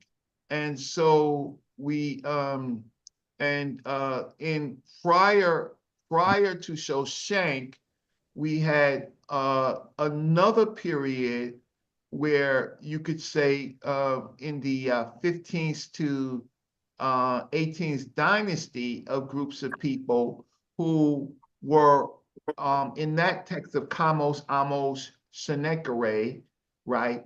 They called those groups the foreign rulers. Exactly. And those groups seem to be confederations of groups of people who, and where the tell is that these groups of people knew the Medu Netcher. I agree. Can I speak to that for a second? Say what? Can I speak to that for a second? Yeah. Because this is the area where I really would like to learn, or at least build with you guys on. So from my understanding, right, we see different groups of Asiatics come in, or Semites, right? So when we deal with the 12th dynasty, I want to say that B'nai Hassan mural, right? These are the nomadic Semites that come in. But what we see happening with those people that Amos and Kamos run out, that is a Syro-Palestinian that comes in. And what the archaeology shows is that Syro-Palestinian colonizes that nomadic group. That nomadic group is they have a completely different culture.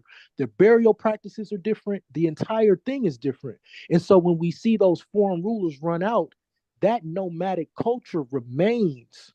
It literally remains, because now they go to Quantir. We see it. We see it in what is called Avaris, but later becomes Pyramesses, right? We see that culture remain, and then abruptly it just exits. It just disappears. It dissipates. It leaves out of Avaris. And I want to say that it remains silent there until maybe around the time of Pormhead. I could be wrong around the time period. I think I'm not going to say that you're wrong. I'm going to say I think a little oversimplification. Okay. That's why I use the word confederations of groups of people. So these groups of people are not one group of people. These groups of people, the reason why I know that they're not one group of people is because when the foreign rulers was controlling aspects of what we call Egypt or Kemet or Tawi, they already knew the Medu Netcher, so they were speaking the Medu Netcher. So they had to be inter-African, huh? It's right. That's what I'm saying. So these Syro-Palestinians already had urbanized lifestyles and spoke the Netcher because they were dealing with them with trade and Biblos. I agree with you. Well, why are you oversimplifying it and saying not the Libyans who were always in Africa? Why are you saying Syro-Palestinians only? Well, it's not that I'm saying Syro-Palestinians only. I love to speak directly to archaeology. I don't want to speak what I can't prove. I haven't done as in-depth study. I haven't done in-depth study like you in terms of the Libyans. What the archaeology shows, when I read the stratigraphy maps and when I read the archaeology, the people that are there are Syro-Palestinians. They are urbanized Syro-Palestinians. They have a different type of house. They have different burial practices. Their entire lifestyle is different. So if that means that they are an amalgamated culture with Libyans and other people who spoke the Netcher, then that's fine. And then I'll take it one step further. The reason I say they're different is because we do see the ABCDery that is proto-Sinaitic at Serabit El Kadim, right? That speaks to a different culture from the Netcher. It speaks to them trying to take a Sinaitic script and then mixing it with the Netcher. That's where we start to get these different types of writings, especially with this big thing that's argued about right now, is this cursed tablet or this cursed amulet that we find in Israel on Mount Ebal, right? And that's the same proto-Sinaitic script that we see with Flanders Petrie. That is a completely different writing from those that are using cuneiform and two other different types of scripts. So that's why I say they're completely different people. And I could go way more into depth, but I know that you can keep up with this conversation. The problem is that, again, I think in terms of confederations, and confederations gel well with foreign rulers at a particular. That's fair. Right. That's fair. Can you give me something? Can you tell me where I can go to read? I mean, obviously I'll do my studies. Can you give me something off the top of your head where I can go and become more educated with that, with the Libyans being confederate with these Syro-Palestinians that come in? Okay, let me I have to I'm gonna have to search for and I appreciate you. I'm not trying to press. I'm learning, right? So I appreciate you. Okay, so give me a second. I'll look up, right? No doubt. I could Try to jump look up some reading material. I got a question. Let me jump in there for. Hold on. Let me jump in here for a second. Anything with Mattingly is gonna probably put you in the right. Hold on. So wait a minute. So Joy and then due diligence is next, so we can keep it in order. Can you? Am I on? Can y'all hear me? Oh, so wait. Joy is next, due diligence, and then Rakafu. Okay. After him, and then I guess Zoo, if you got something to say. I could recommend. You hear me, right, James? Yeah, we can hear you. I would say the TLA might be a good place to start. St. Andrew's Corpus might be a good place to start. What do you think, James? Or do you think that's too much for him at this point in time? You should give him something a little simpler. No, I'm good with the TLA. No, I can handle the TLA. It's fine. Well, and they have something called St. Andrew's Corpus where you go in, and some of them have the hieroglyphic, the transliteration, and the English. Some just have a transliteration in English. So if you look into that, that would probably help you a little bit, because they have like translations of the Stele of Amos and different things like that. Okay, that's able to be able to break down the story a little bit more in terms of what. No, I agree. Well, I just think by the time we get to Amos and Kamos, we're a little late in the conversation that Dr. Reggie and I are having, because those Hyksos are gone at that point. These foreign rulers are now expelled. They're gone. So I need to dig deeper into the amalgamation or the confederacy that we see amongst those foreign rulers. That's really where I want to get into. I noticed you had Anonymous, you had spoken about you like to deal with the archaeology and all of that, and then you spoke about an Exodus, but you don't have no evidence for an Exodus and any type of archaeology. So I'm confused. I would wholeheartedly disagree. So what the archaeology shows is that around. So hold on, wait a minute. I'm trying to be clear right here. You're saying that you have archaeology that substantiates Hebrews and their exodus out of Kemet. I would That's say what that you. That's what you're I saying. would say that it's scholastically irresponsible to call those people Hebrews or Israelites because, like I said, they were not an amalgamated group yet. So what we see is a mixed multitude. We would see Semites, or what I teach is the proto-Israelites. So let me make my premise or my hypothesis clear. Okay, slow down. Wait, because you've been talking a lot. I'm trying to stay with you right here. No doubt, no doubt. I'm sorry, I'm brother. trying I'm sorry. I'm trying to stay with you. So slow down. Appreciate you for So pulling my what I'm coaches. saying is, so do you see any type of Egyptian text that mentions Hebrews that were at any time? I would say we see different names, but to say we would call them, that's just a yes or no question. not to my knowledge, to call them Hebrews. Okay. So hold on. So you mean to tell me that we finna have a conversation about some Hebrews that these people have been writing probably about at least 1,000, 1,500 years, and they never mentioned these people in any of their texts, and you have some substantiating evidence that Hebrews existed in the time period of the Exodus? I appreciate you. Now, can I answer the question without you? Now, I just want to make sure I frame that correctly. Appreciate you. So let me say again, I would say it's scholastically irresponsible, and it's also a false phallus primacy to try to hold me to the concept of Hebrews or Israelites written in any Egyptian text. We don't see them being called that. We see them being called Amu at times. We see them being called the Pelisheth at times. We see them being called members of the retinue at times. It depends on what time period you're saying. So that's why I would say it'd be scholastically irresponsible. Now, to speak to the Exodus, right? To see a mass Exodus. Yes, are you tying them to the archaeology yourself, or is that in the scholarship? No, this is what the scholarship says. So now let me explain why. So if we read the works of Manfred Tech in combination with Douglas Petrovich, I get it. Whether you like these gentlemen or not, Tech has done the archaeology in that area. What the archaeology shows is around the time period of Amenhotep II, there is a mass abandonment of Avaris, right? All of the people that are working in the garrisons and things of this nature, they do mass exit, right? We see this clearly. And then we see different burial practices at this point in time of goats and sheep killed in their first year. This is just what the archaeology shows, right? And so then from there, we see Amenhotep having to run major campaigns to go and grab what I would say is more slave labor. Now, that last part is me adding, right? But what we do see from the archaeology is 100% a mass exodus of the nomadic Semite. That is literally what the scholarship shows. And the reason we know it's nomadic is because after the expulsion of the Hyksos, the entire civilized culture changes. It turns more to what we call egalitarian. It goes back to egalitarian. And shout out to Smash because I used the wrong term last time, right? We see so who's tying that to the biblical Hebrews? Those names you mentioned earlier, what was that? He is Amu, the Pelisheth, or any. So it would depend on the time period. So that's a great question. I'm saying, right?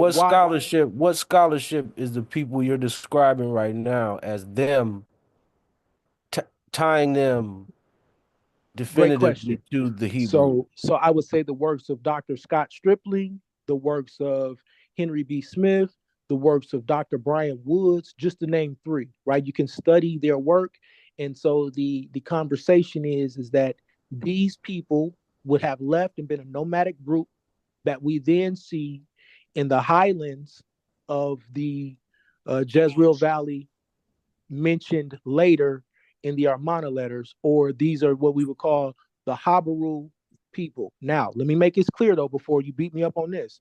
The Habaru is not a one size fits all people, just like the Hyksos are, right? Just like the Shasu isn't. It is a name of a group of people. These Habaru would have been viewed as marauders.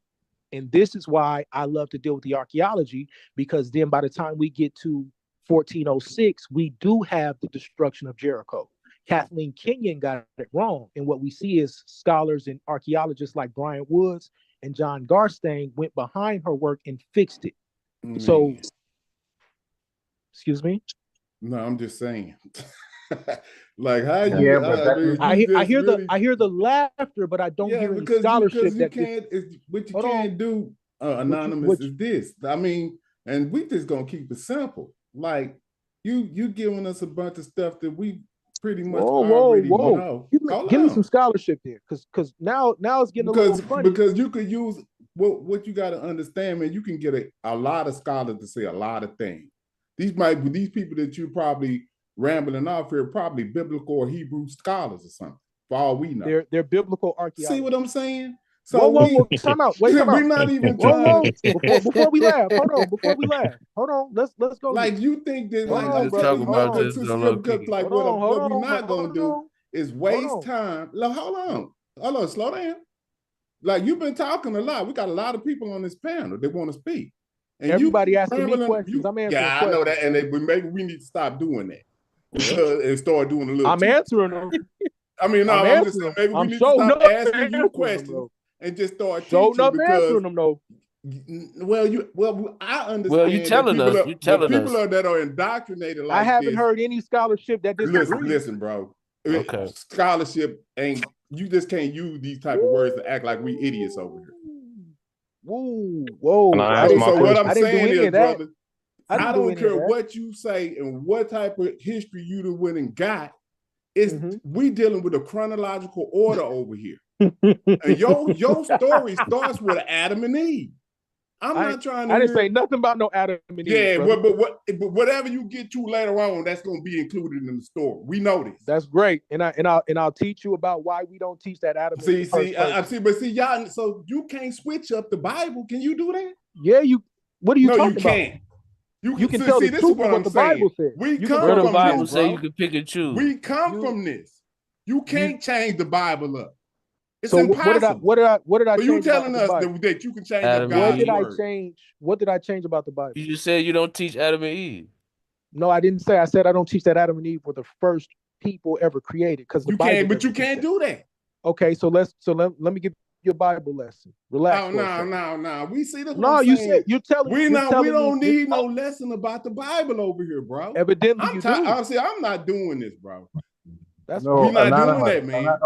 Let somebody else speak, because I can't do it. I'm sorry. You've been speaking. Let somebody else. Okay, Pan-African Day. I'm kind of losing. I'm losing. Let somebody else speak so I can calm down. Yeah, I'll mute out. Okay. So you said I was up next. I'll mute out. I'll say this. I'll just shut up. This Rock Roof, I was waiting. You had named 3 people to talk, and I was up. I'm still coming in peace. That's all I'm saying. I ain't got no smoke. I'm just peace coming to you, brother. I just wanted to speak to the panel because I know what the title was, and I was on the show with Brother Lex yesterday, correct, when he was doing what he was doing, and basically I think we biting on like ad hymns, like, and we take them and we clip them and we want sensation in our broadcast because, for one, neither one of us, our side, the Kemetic, and his side, whatever he was talking, I don't know what Lex believes, but and he goes out of his way to disrespect. Before, like, that's like me and you, Pan-African, we talking, and I get to calling you BSNs and all that, but my subject is the house is yellow. Well, yeah, the house is yellow, but by now I don't want to hear that you didn't call me out my name.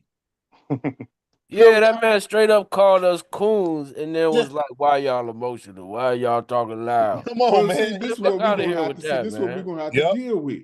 See, and I don't got nothing against Lex per se. I shoot, I'm with the whole, we're global people. We need to submit and act like that. But what this is, man, and I'm going to keep this real simple. What we dealing with is people that don't want to let go of what we already let go of.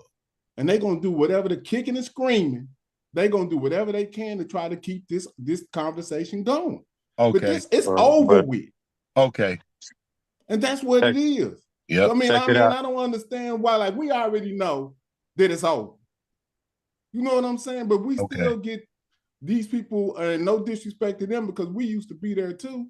They keep coming around and like acting like they can convince us about something that we already done discarded. Right. That is not going to happen. Yeah. And so what we're trying to do is unify based on something. And like I keep doing, I'm going back to the elders and the ancestors, the smartest and the brightest of our people that was really dealing with something. They went back and figured this out before us. Like talking about we need to use Swahili as the universal language. Lex didn't create that. Our ancestors, the elders, was already talking about the people in the diaspora, because we don't know our African language. What language should we use? The brothers in Soledad and everybody, let's use Kiswahili. So this ain't nothing new. This ain't nothing but a rehash of a conversation we had in the 60s.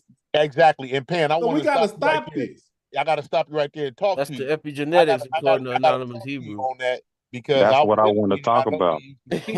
Kiswahili, and Kiswahili was a major, talking language amongst the brothers. But my thing is, even within Kiswahili, I was brought up the point last night, 20 to 35 to 40% of it is Arabic. So when you say God, you may say Allah if you don't know it's Mungu as well. So those type of points, we already went over all this. You know what I'm saying? Yeah, so let me go down that vein that you was already We're not gonna let him trick us James. into shitting on Kiswahili. Yeah. I ain't even saying that's what you're doing, but we're not gonna shit on Kiswahili. Kiswahili. No, we're gonna shit on the part of it was a trade language, just like English is a little bit in the mix with some African language. We got Yoruba, which is the pure African tongue. Nobody even want to talk about that. We got but you listen, we got 2,000 languages on that continent. Come on, man. Yeah. So like, what are we doing? Like, a lot of this stuff is just to keep us distracted from doing something productive. Yeah, it's like, not y'all gotta stop this. 80% of the people that I know that studied in Medu Netcher also study when they pick Kiswahili back then, they also picked Kiswahili for a political reason. I'm saying the Arab was the influence, and we shouldn't have picked it. But go ahead. And I don't understand what you're saying, but we, like I said, we got to just look at it from the perspectives of what we come from. We come from a people that was lost. That's how we get into the Nation of Islam, looking for our history. You're right. So you can't get. We're not mad at nobody. No, for where they are. We just bring the knowledge. Yeah, but what we saying is, listen, brother. I don't care if you're a Muslim, if you're a Hebrew, if you're a Christian or whatever that is. That was all the history. That's where they stop us at. They stop our history right there. They don't tell us about this other history. And in fact, they demonize that history. And then you trying to tell us that Hebrew history was friends with Egyptians. But if that was the case, then why didn't they say that when they said that they enslaved them? So all of the history that they talking about is demonizing African history, however you want to put it. Oh, y'all was in Egypt. Well, what was y'all doing in Egypt? We were slaves. So y'all saying that y'all enemies of these people. Yeah, y'all think we forgot? Yep. Don't even come around here saying stuff like we don't know what the relationship between Hebrews and Africans are. See, now, Pan, I don't think nobody's saying that. But see, you don't act like we don't know that this is what's going on. Even if you try not to even mention it now, that's why Pan-African James what it is. You can't really change the Bible too much. You got to remember we went down to those stoops like San Quentin, Folsom, Soledad, all that. You had blacks talking like me, talking about the West Africans, the homie, how we kept that word alive in the plays in 1800s. The first black play called In the Homie, how blacks from Texas to LA to New York, everyone says, I'm finna go over here and kick it with the homie over here. We don't say I'm about to go over here and chill with the homie. We never use TH because DA is the West African for TH. We say da, not duh like we stupid. It's the homie. And it was a kingdom in West Africa. Let me get my question right quick, Pan-African James, because I feel like you went down. Let's let Duke get off of here. I wanna recap because I feel like you asked a good question, but he didn't get to answer it fully, and then you asked him to substantiate his connection, and then the brother Anonymous Hebrew, if I'm not mistaken, was saying that he was going to substantiate it or prove it with epigenetics, and then we expounded on what epigenetics is. But to add to what it is, also what's fascinating about epigenetics is how the environment and behaviors can also influence genes, make genes change. And he sounded like he was going to elaborate on that and make a connection with how he's connected through epigenetics and substantiate it. But I hope he's not going to come up here and just say how he feels. But can you make that connection through epigenetics to where you can substantiate it? I'll be brief. I am writing a book on this, so I'm doing the best I can not to release all my information yet. There's a lot of study that goes into this. I'll just say this: when you study, how far I want to go there. When you study epigenetics, there is a concept now that is very, very serious when it comes to what we call transgenerational inheritance. Right? I'm familiar.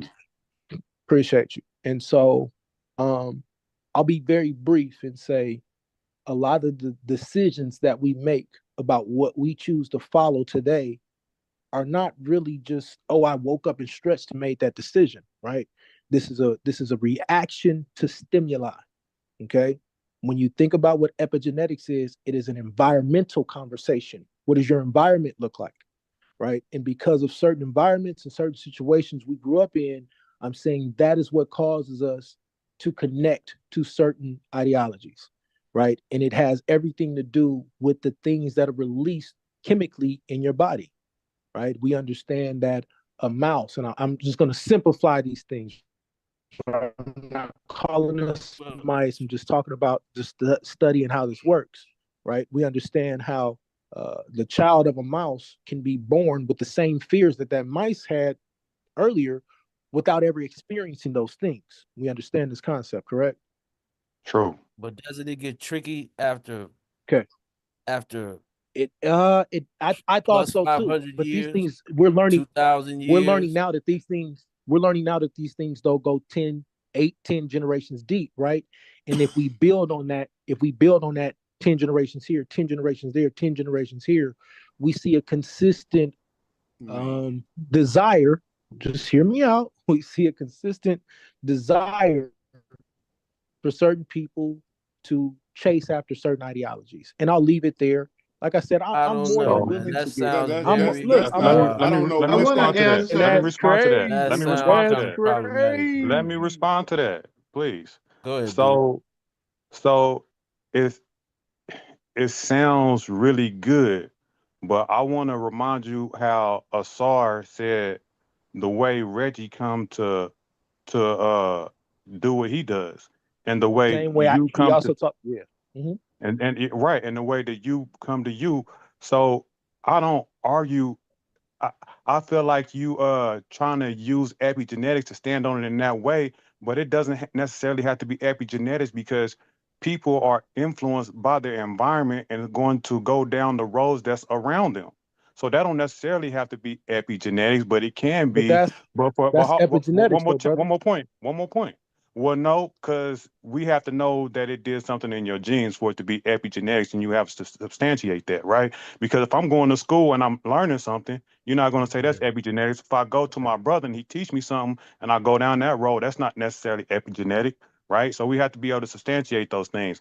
And that's what I want to bring to you because you made it seem like he asked you the question how you was going to connect yourself, and you emphatically said through epigenetics, but it's not substantial. I As a didn't matter of just fact, say. In the most fact, troublesome part of I epigenetics, it didn't seems just like, say. is I the didn't just say. Hold on, one at a time. Go ahead. I just came in. But yeah, exactly I'm what dude listening. was saying. It I'm listening. seems You got like it, King. Go ahead. I've been talking a lot. it seems like the most unclear part of epigenetics is exactly what you're talking about. That's something you can't substantiate, Yeah. man. So I want to do two things, right? One is Again. here's where I would have a why you release your work early is for peer review to get some ideas as you go because you might I have to agree. change I things. agree. Okay. I agree. So otherwise it's kind And of like you'll ambush. be one of the first persons that I send it to.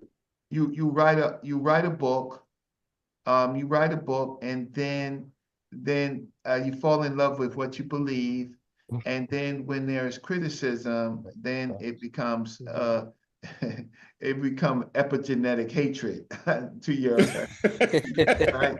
So Touche, brother Reggie. chemicals are Touche. released, right? He says it's gonna be Okay. epigenetic hate. Okay, so let me just share. I just had. I can't share it because Smash has I don't know. How can hold on? Can I how can do that? Let me see. sharing I got Just the, if you tell me, I'll write it down. Whatever you got. let me see. How do I allow It's quicker to participants show you because then you could capture the screen and hold you on, can let me deal see with if I it can Then I later. can go look at it. Hey, So and I just want to say, man, I appreciate y'all for letting the young brother talk, man. I know y'all got a lot of time in this Pan African. yeah, James, I still love you, brother. Ain't no beef. No. I mean, it's just hard for me, brother. okay. So let me When say I what hear I'll say this, when I hear bro. certain I'll things say this. that bring my I'll say antennas up okay. like that, Can we, can I just I'm gonna say make it so this? you can share. I'm gonna make it so you can share. I was in the other room. Oh, okay.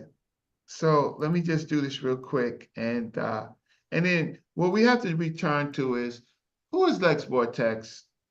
And why is it that he feels, with no writing, no publications, no papers written on the subject in college, in a university, why do people like that feel that they're smarter than other people who go to conferences, have Right.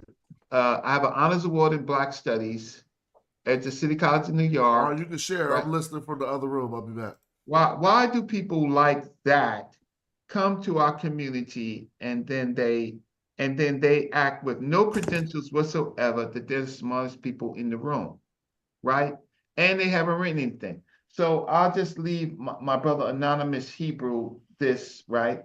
So the Hyksos were a complex confederation of various groups, including the Levantine peoples, North African groups, Nubians, and local Egyptians, possibly other groups from diverse origins.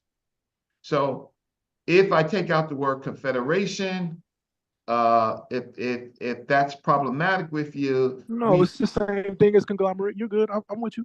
all right. So key points about the Hyksos composition.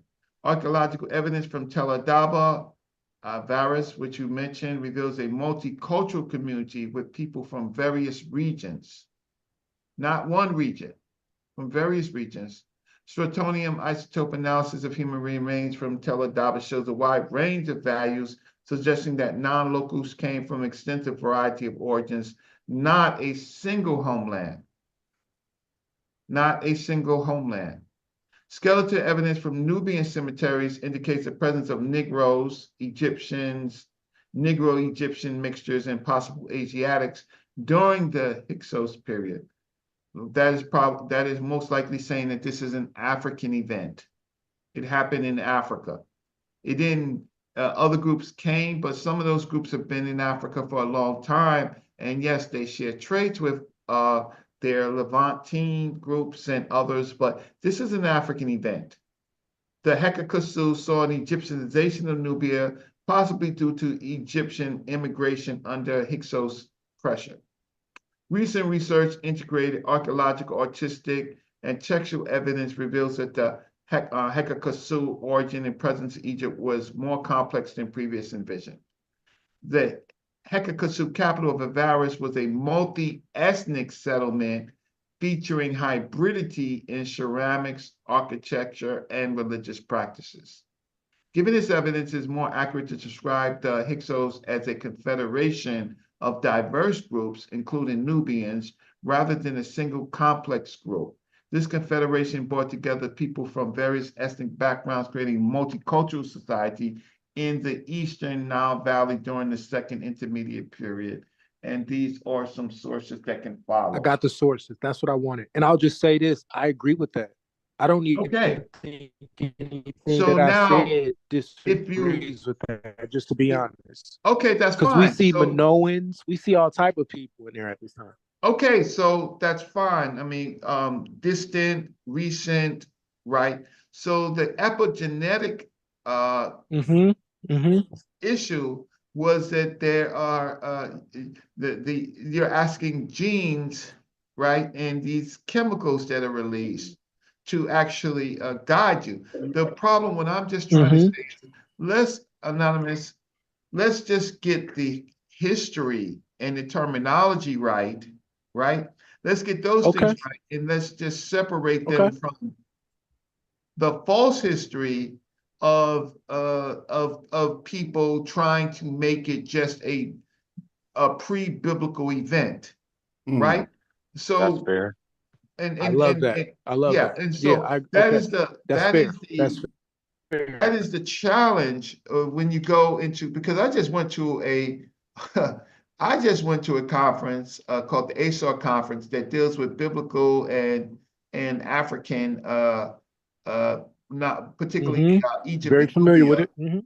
And I could just tell you that these people are the best. They're the PhDs and their students, right? And they will, even if you're right, you haven't seen nothing, because these people are on the ground, they have papers, they will cite you to death like a legal case, right? Right. So so what I'm trying to say is I'm trying to help you, not just you, but the whole audience, to understand that we're in a time period where we are trying to fix outdated terms and let people know that groups of people are confederations. And when I say that they're confederations, then when we start talking about epigenetics, we have to take into account that there are multiple groups of people and not just a pre-biblical narrative, right? And I agree. I agree wholeheartedly with all all right, of what so I you're can saying. stop sharing my I'm gonna say screen. this. Yeah, I'm just gonna say this, and then I gotta jump off because I gotta go hang out with my kids. I'm gonna say this part. One, I appreciate all you brothers for having a conversation with me. Two, if you think that I'm having these conversations just strictly in a biblical perspective, it's because I'm always attacked in that space, and so I gotta fight in that space.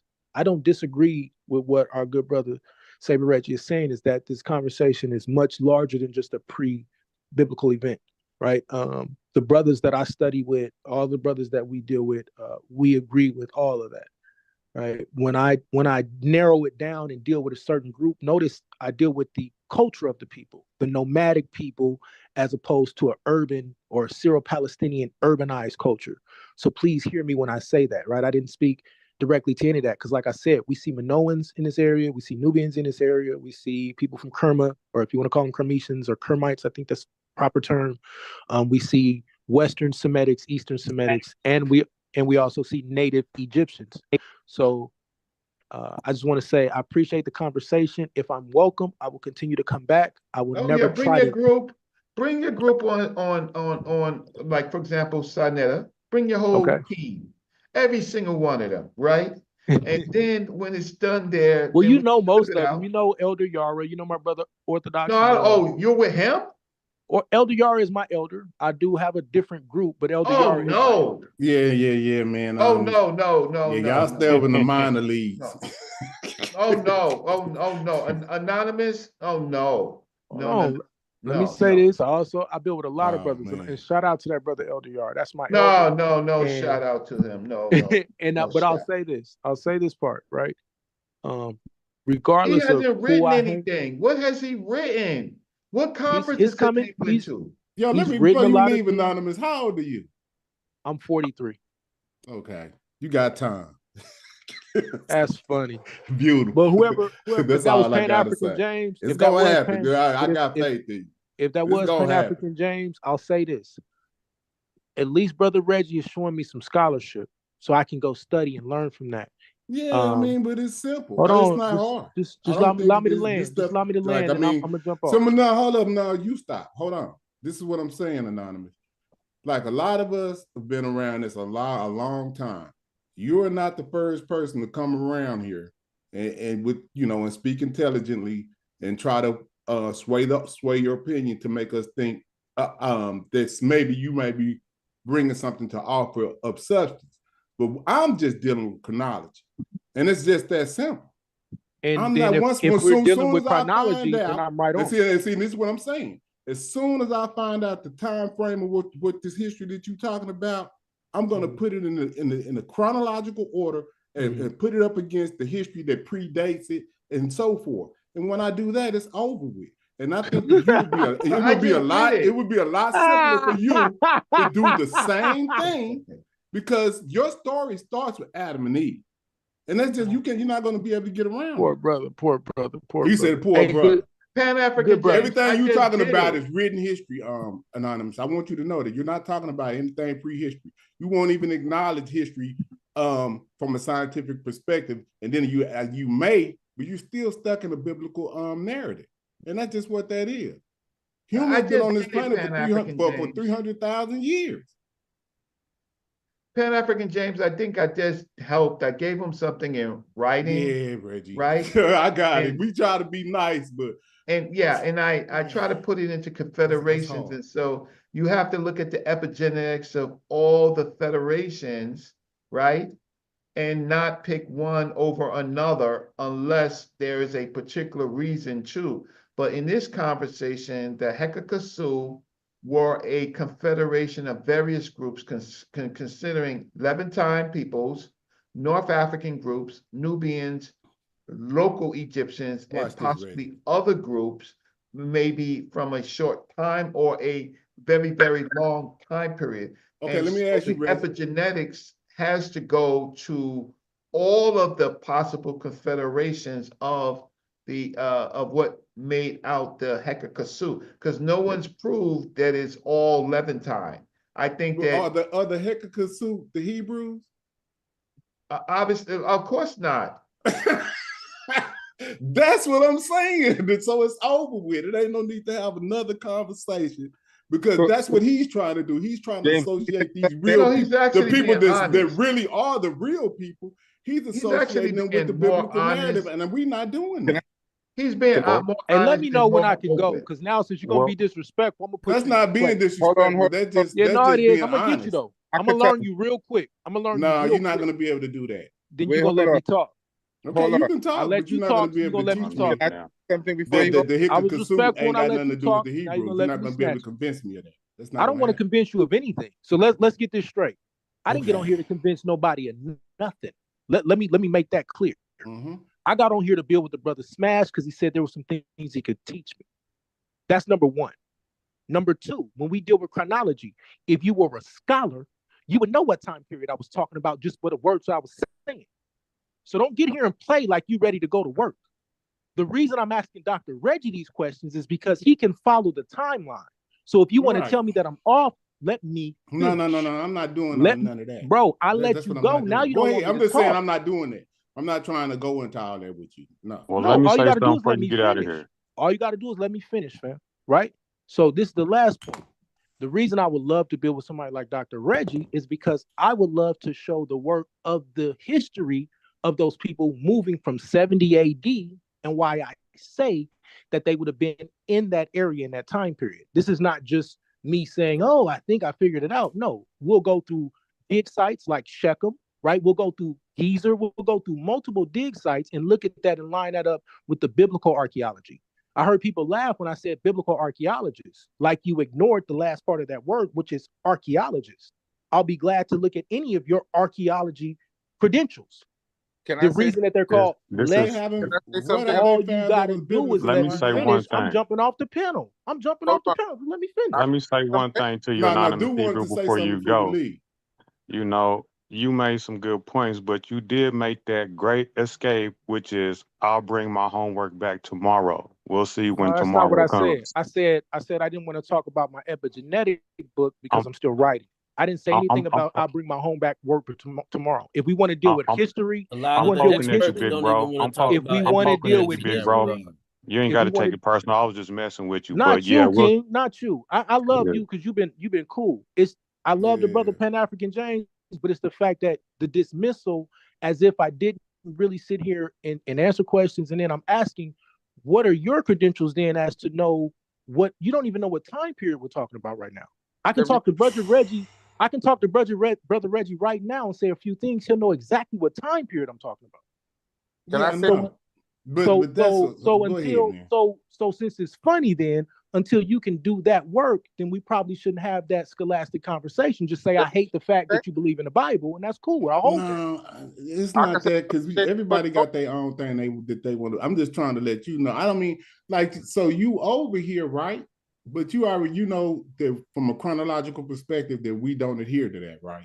From a chronological perspective, you do if I'm dealing with history. So in other words, where were the Jewish people in the 13th century BCE? You tell me. See, but just tell me, brother. You said the 1300 BC. You said what? I don't even think they existed. Jesus. You said 1300 BCE? No, I don't even think they existed. So when did they start to exist? James, can I something? Okay, let him So here's the problem. Here's the No, problem. I'm You just said trying to Don't really Jewish just save put people. my him. wrap my. He No, said I'm just trying something. to Let him wrap stand on his my word. mind around. I'm trying to wrap my mind around the whole question, and just say probably if you want to try to say anything about anything biblical, it'd probably be around 300 BCE. It wouldn't be 1300. So we don't see So I any would go proof of to. I Jewish. would say Whoa. around 300 BCE. That's what So I you would saying we say. don't see any proof of Jewish people until around 300 BCE? Well, I don't even know No, about. I'm talking about Hebrews. I'm not. I have to say Pan-African, James, because So because you used the word Jewish. I would have preferred you to use another word you than know I want to use those words, but I'm trying to be scholastic at this point, right? I you're don't. right. So that's why you wouldn't use Yeah, Jewish. He yeah. the one said Jewish people. I did. I just said why I said Jewish. Relax, bro. Okay, I'm just saying. So he said Jewish people. But I Of didn't give course, it I that would day. prefer to use a different word, but I'm trying to be scholastic at this point because every word that I say is now held with a grain with a huge weight, right? So that's why I asked you. So these Bible people, whatever you want to call them, where are they in 700 BCE? Then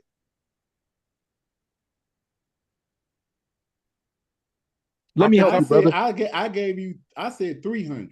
I didn't Who say. are the Elephantine Jews and where are they at?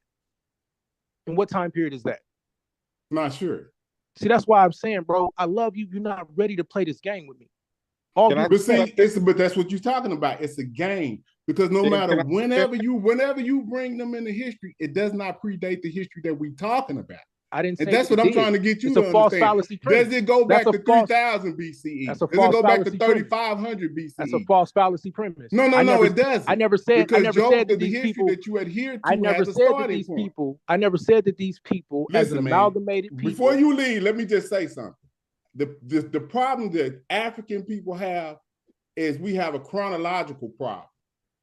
And you don't seem to understand that you want to have a semantic problem about when this started and when that started.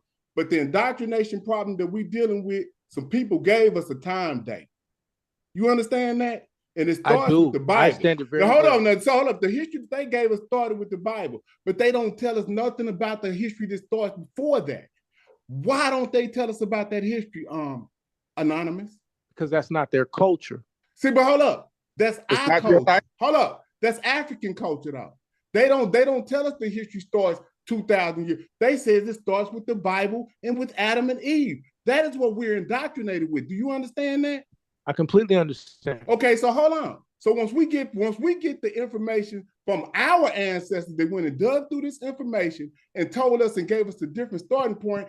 Why wouldn't we start right there? I didn't say you shouldn't. So what is the whole infatuation with having bringing up a history that we deem now as fiction? Because we don't see any biblical archaeology of a Moses, a Jesus, a Mary, or none of that. Can I respond now? Okay, go ahead. Great. I would greatly disagree, at least with the archaeology about the Yeshua character, right? I think that there's ample archaeology for that. And I ain't talking about no Shroud of Turin, so I'm not that guy. In terms of Moses, I would say that my work on who we think the Moses character is now being echoed in academia. And that's more than likely the Sinamut character or the Sinamut figure, right? And I get it. I was laughed for this for 5 years ago, but now we see serious academics, serious scholars, just hear me out, brother. Serious scholars addressing this. Now let's deal with chronology, because you keep saying that I just want to finish because I'm being asked all these questions. You keep saying that I'm ignoring chronology. That's completely incorrect. That's why I'm asking you, where were these people? Because you're saying there's no archaeological digs. There are several archaeological digs that prove century by century where those biblical people would have been, all the way up to those Canaanite wars that are happening during the time where Kemet runs what we call the MSR, because I was in the military, so I understand what a main supply route is. So the reason that Kemet or Thutmose III was so powerful was because he was fighting those Mitanni people. But what he did was control the main supply route. He didn't go up into the highlands. So that's where those people hid. That's where those Canaanite wars were happening. So that's why I'm asking you, do you want to make this about history and chronology? Because then we will go into those archaeological dig sites. So Sites like wait a minute. Megiddo. Moses is the third is what you're I didn't saying? say anything about that. I said Okay, I'm Moses, just trying to Ben. be clear. I said Cinnamon. I think Okay, listening well, is an art, brother. whoever you talking about, you attributing him that person to being. I can't Moses. see what I can't. My problem is when talk is You need to show the work. I have, but I'll write papers for you, and I don't have a right. So problem. I don't have a problem with any of the paper writing and all of that. But what I'm saying is, well, this is what I'm asking. When you got a young brother that's coming to you and saying, I'm studying these things, and I'm not trying to proselytize. I didn't ask you to believe what I believe. I didn't ask you to be no Israelite. I said I respect your culture. I respect who you think you are. I respect African culture, right? So for you to pretend as though I'm sitting here proselytizing or trying to convert is asinine to me. What I don't Believe me, understand is James ain't got no hate toward you, Anonymous. He just being tough on you. Believe me, he ain't tripping with you like that. Some pushback. And I'm hitting back. Yeah. So we you cool. good. Yeah, you but good. Anonymous, you have a chance to hit back with me, right? So on Let's this go, channel, you have a chance to hit back with me because hey, can I talk? Can I if I get your don't know number? if in my memory, I can get it real quick. Hey, but So can I get your number and build with you offline too? I'll give you my email because I don't Just put it in the really- back chat. You can put your number in this anybody little knows chat me, back I here, don't- Anonymous. I I gave my number to Smash already. I'm Hey, just saying, look. just put it in the back chat if you want. Yeah, and I don't. maybe y'all can link up. All right, bet. Hey, look, here go this will do it like this. Here goes my email. Now, I'm not gonna call you, right? Because I'm just busy, but I will, if you email me at rapmarketing@hotmail.com, I will take a look at your abstract. Got you. So send me your abstract. Don't send me your whole paper. Brother, I know what an abstract is. I graduated college. I got you. No, I know that's why I'm talking to you. Yeah, I got right? you. Send me your abstract and I will take a look at your abstract. And then, so your abstract will tell me most of the things that you are asserting to prove or that you have in your mind. And I'll say to the rest of the panel, look, we do a lot of talking. Writing is permanent. You know, talk is what we have found out is that people change their positions in talk, and you got to go back and you gotta go and clip a video and you got to say you said that, and then it's more saying. When a person gives you their abstract, right, of their points, like I just did, right, then that's a little bit more helpful. And that's one of the things I help bring to this community, right? The ability to source with at least something reliable, and you can impeach those sources. That's fine, but the sources are what a person stands on. So if you take away their legs from their sources, then the building falls. Yeah, But you know if what they have say. enough, A huh? pseudo dies at its source. We understand. Whether I agree with you or not, Anonymous, I look forward to seeing some of your work. It don't matter to me. You're a young brother. You actually older than me, but whether I agree, I just like seeing people do the work. You know what I mean? So congratulations to you. I hope you keep on working. You are a tough brother. You know, you a tough cookie, man, and keep up the good work. And I then appreciate y'all. in time, like if people know that if I know that there's a conference going on, right? Then I will let people know that there's a conference going on, Please do. and sometimes they're free and sometimes you have to pay, but that's where you get a chance, because we've had great time where Smash and others were able to talk to the Leo Hansberry Society and talk to ASCAC and talk to other groups of people that are on the floor. And then we've seen some total collapses of people coming from some of these other channels and getting up in there in a chat and saying stuff. And the worst was when these Black women scholars on the Leo Hansberry, one of the people came from one of these channels and they said something, and these women were like, it's worse when a group of sisters, like 5 of them, look at you and be like, boy, you need to sit your ass down, right? And you talk about top scholars, Deborah Hurd, Solange Asby, right? Rosetta Cash, right? Rosetta Cash and others was like, boy, you need to sit your ass down. You're embarrassing us, right? Embarrassing us right now, right? Yeah, no. And that's why I'm, if it's okay with y'all, I would love to come and kick my scholarship around, show you some of the writers. Abstract. I just want to see your abstract. I'm with you. I got you. Put up your and so- abstract, put it up and hopefully smash. And if you send it to me, fine. I'll take a look at it and help you before I submit. And because Smash Rockwell, he writes. That's the difference. He writes. Hassan Cobb, he writes and he travels, right? Yeah. And I am just who I am until the time where I'm not useful.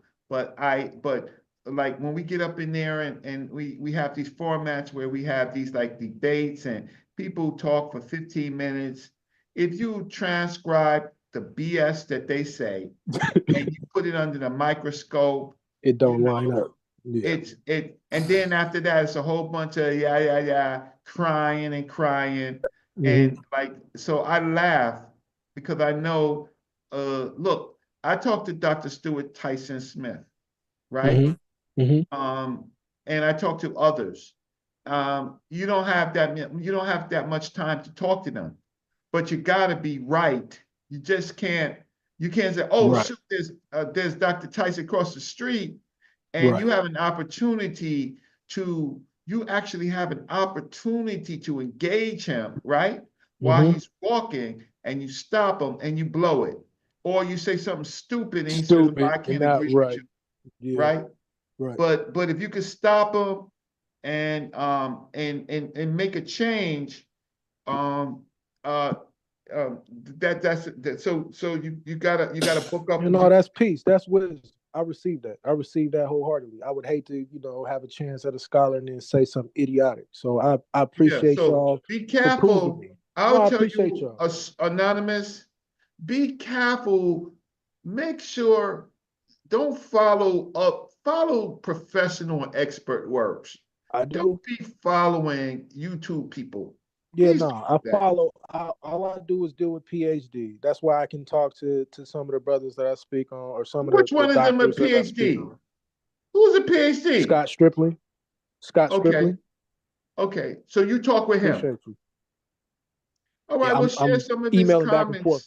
I'm trying to. No, the reason I don't like to share those conversations or any emails is because in our community, specifically the Israelite community, then they attack these brothers, right? Whether they agree with them or not. And I don't want.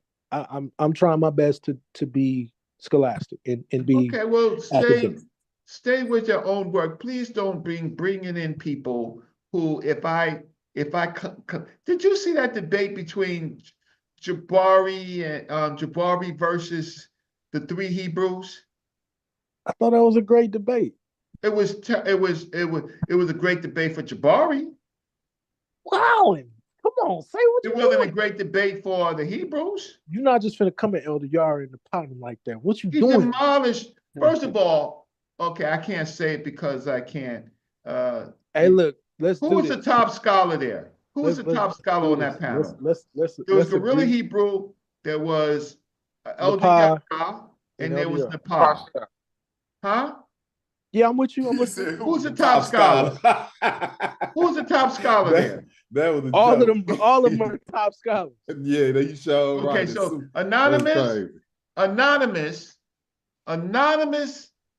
right, hey, leave me. All right, hey. For you to say, yeah, you should have left early. None of them were scholars.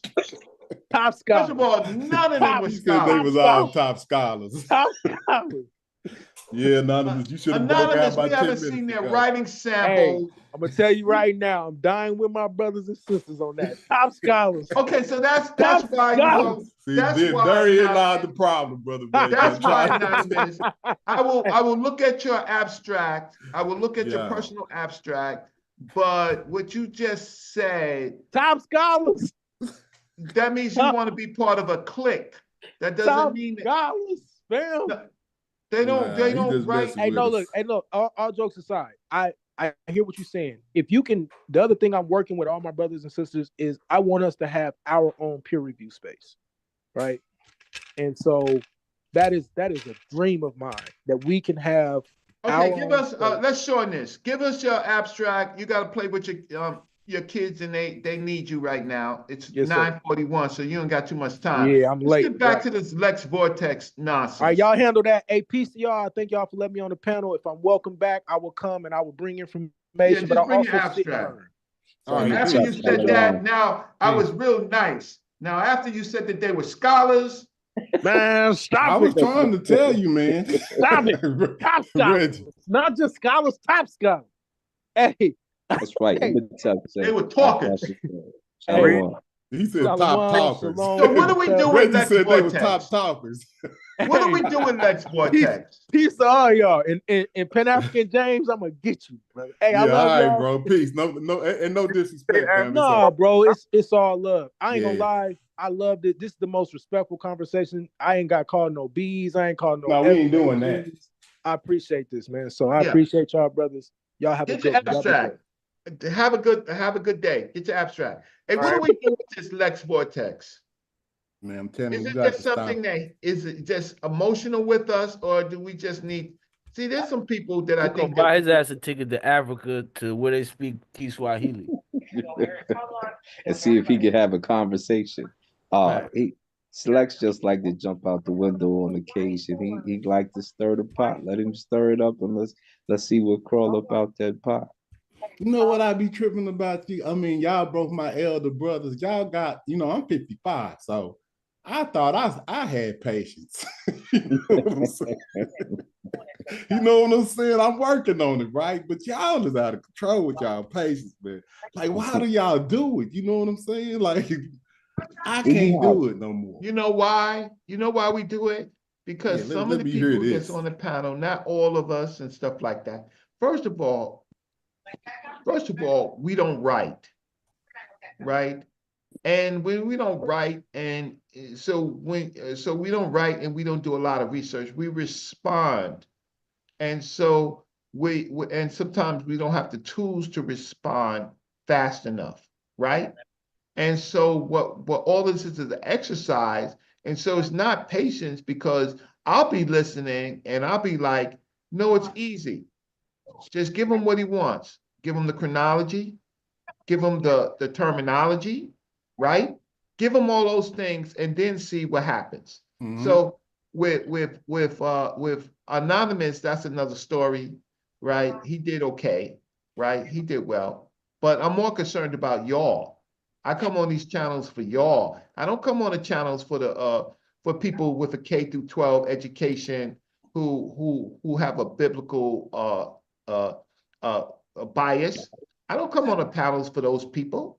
I come on the panels for the generations that Dr. Clark and Dr. Ben and Dr. Jeffries, right? Those what they taught me, I give an opportunity to tell you how to do it, right?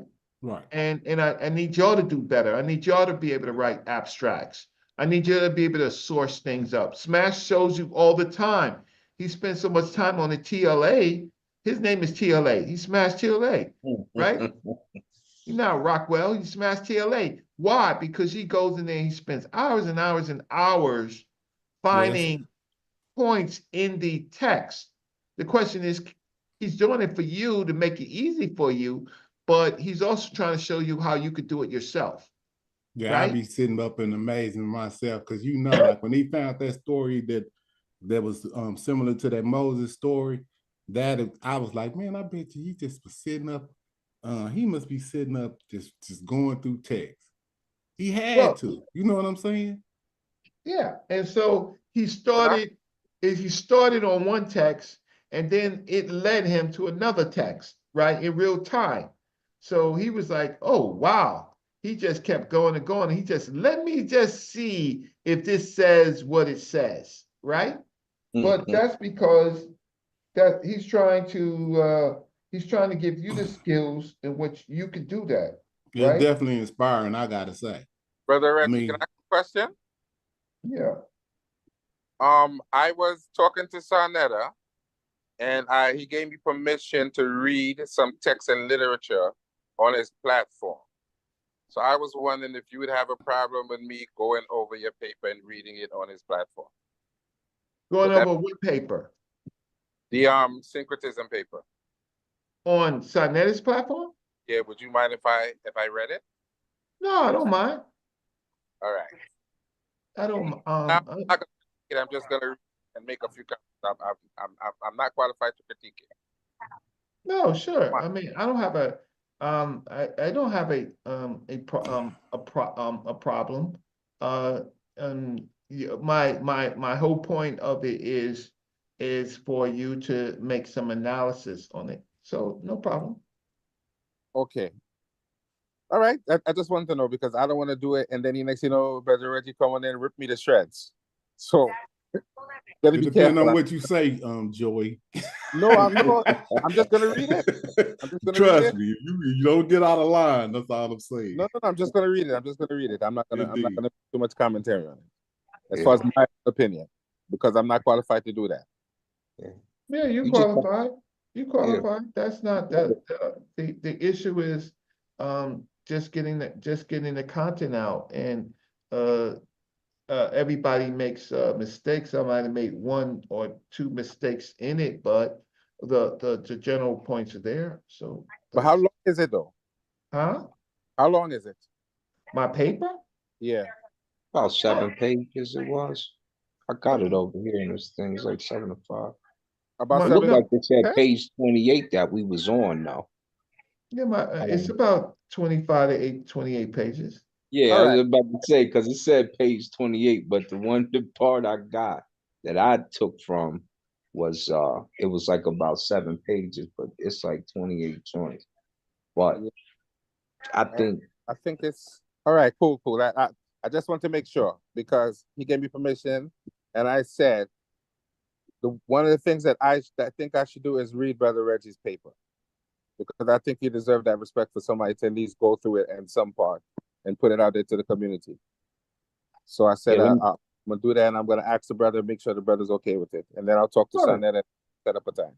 Of course, that's why, listen, I've had pseudos go over my paper and get it wrong. So it's just a matter of understanding generally what I'm talking about. And what I am generally talking about is what is Kemet, and Kemet to you, right? And the issue with those words in the Medu Netcher, why is there a problem? Because they reflect on the color black, and and so generally it's trying to help the audience understand that Kemet, and Kemet to you is the Kem is sacred, not a skin color necessarily, but black, a sacred black. And yeah, so that's generally and connecting it with sacred animals like the ram and the bull and the cattle, the black bull and the black cattle.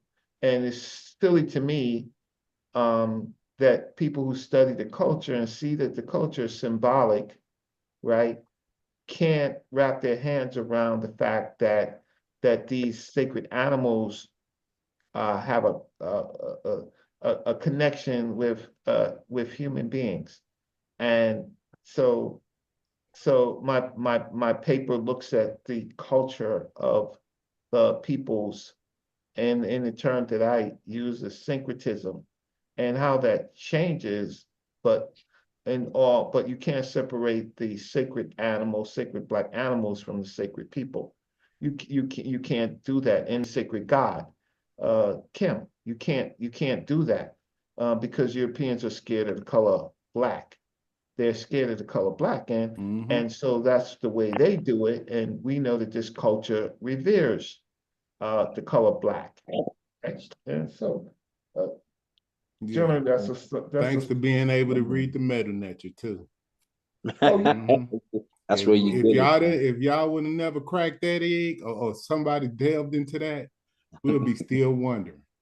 Yeah, and that's why I say you can't. Like we was on another show and they tried to discard. As a matter of fact, we was on your show, Brother Reggie, and you know, somebody came on. We mentioned no name, but they came on and kind of like discarded the fact that what you was doing was reading the actual language and making your hypothesis based on that. Like what other better way than to read the actual language, you know what I'm saying, to corroborate your stance. I don't see a way that's not better than that. Well, see, the problem is this: when it comes to ancient anything great, the naysayer tends to say it can't be done, or oh, that's not possible. No one can do that. All that stupid stuff starts to come out. But in all honesty, you just watched it happen with other. We just talked about Hebrew. We just talked about other languages that have been resurrected. They're doing it with Melodic right now. The only problem that you have in recreating some of these things and just bringing back the nostalgia of some of the greatness that was part of your culture. And we say part of your culture because Africa is part of your culture and the people in it are part of your culture. And you're probably connected to that in some fashion form, whether you're Ifa, a Khan, whatever the case, you're a descendant from these particular things. So it's a revival for some people. But just in the realm of historical factions, you study this stuff because not only is it greatness, it's the beginning of your foundation, which is science. Astronomy is the first science.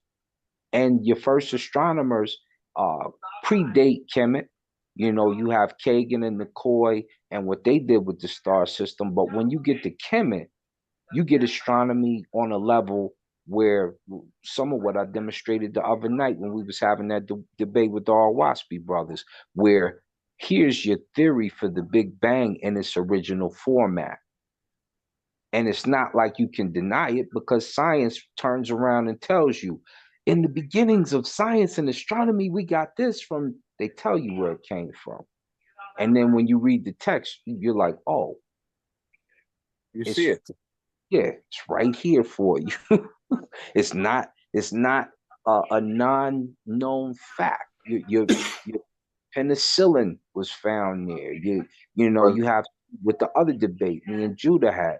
So all of those notions are there. Your first diagnosis of cancer, the fact that they would have you as a patient in a room and go over an analysis of your symptoms in the first place, all that stuff is there from a Sanu, a doctor. So this is not just Dungeons and Dragon fantasy. This is the beginning of civilization as you get it spread out to the rest of the world, and it came from a conglomerate of African groups that are part of you. Why wouldn't you study or use that? But just like, but Asar, that's just like when they tell you the doggone people help them discover certain stars. And they all Sirius A. And they say they have Sirius B and Sirius C that they didn't discover yet. But they only discovered that one star because of knowledge from a people called the doggone, and they can't tell you how these people knew that. They don't know up until this day how they knew that. Even when you go back to all these places, they tell you they found planets because of all of these ancient civilizations. Well, they define that orbit around that particular joint. They said it had like they seen 3 things orbiting around it. Yep, definitely right. But they're saying apparently they like they only found A. They haven't identified B and C.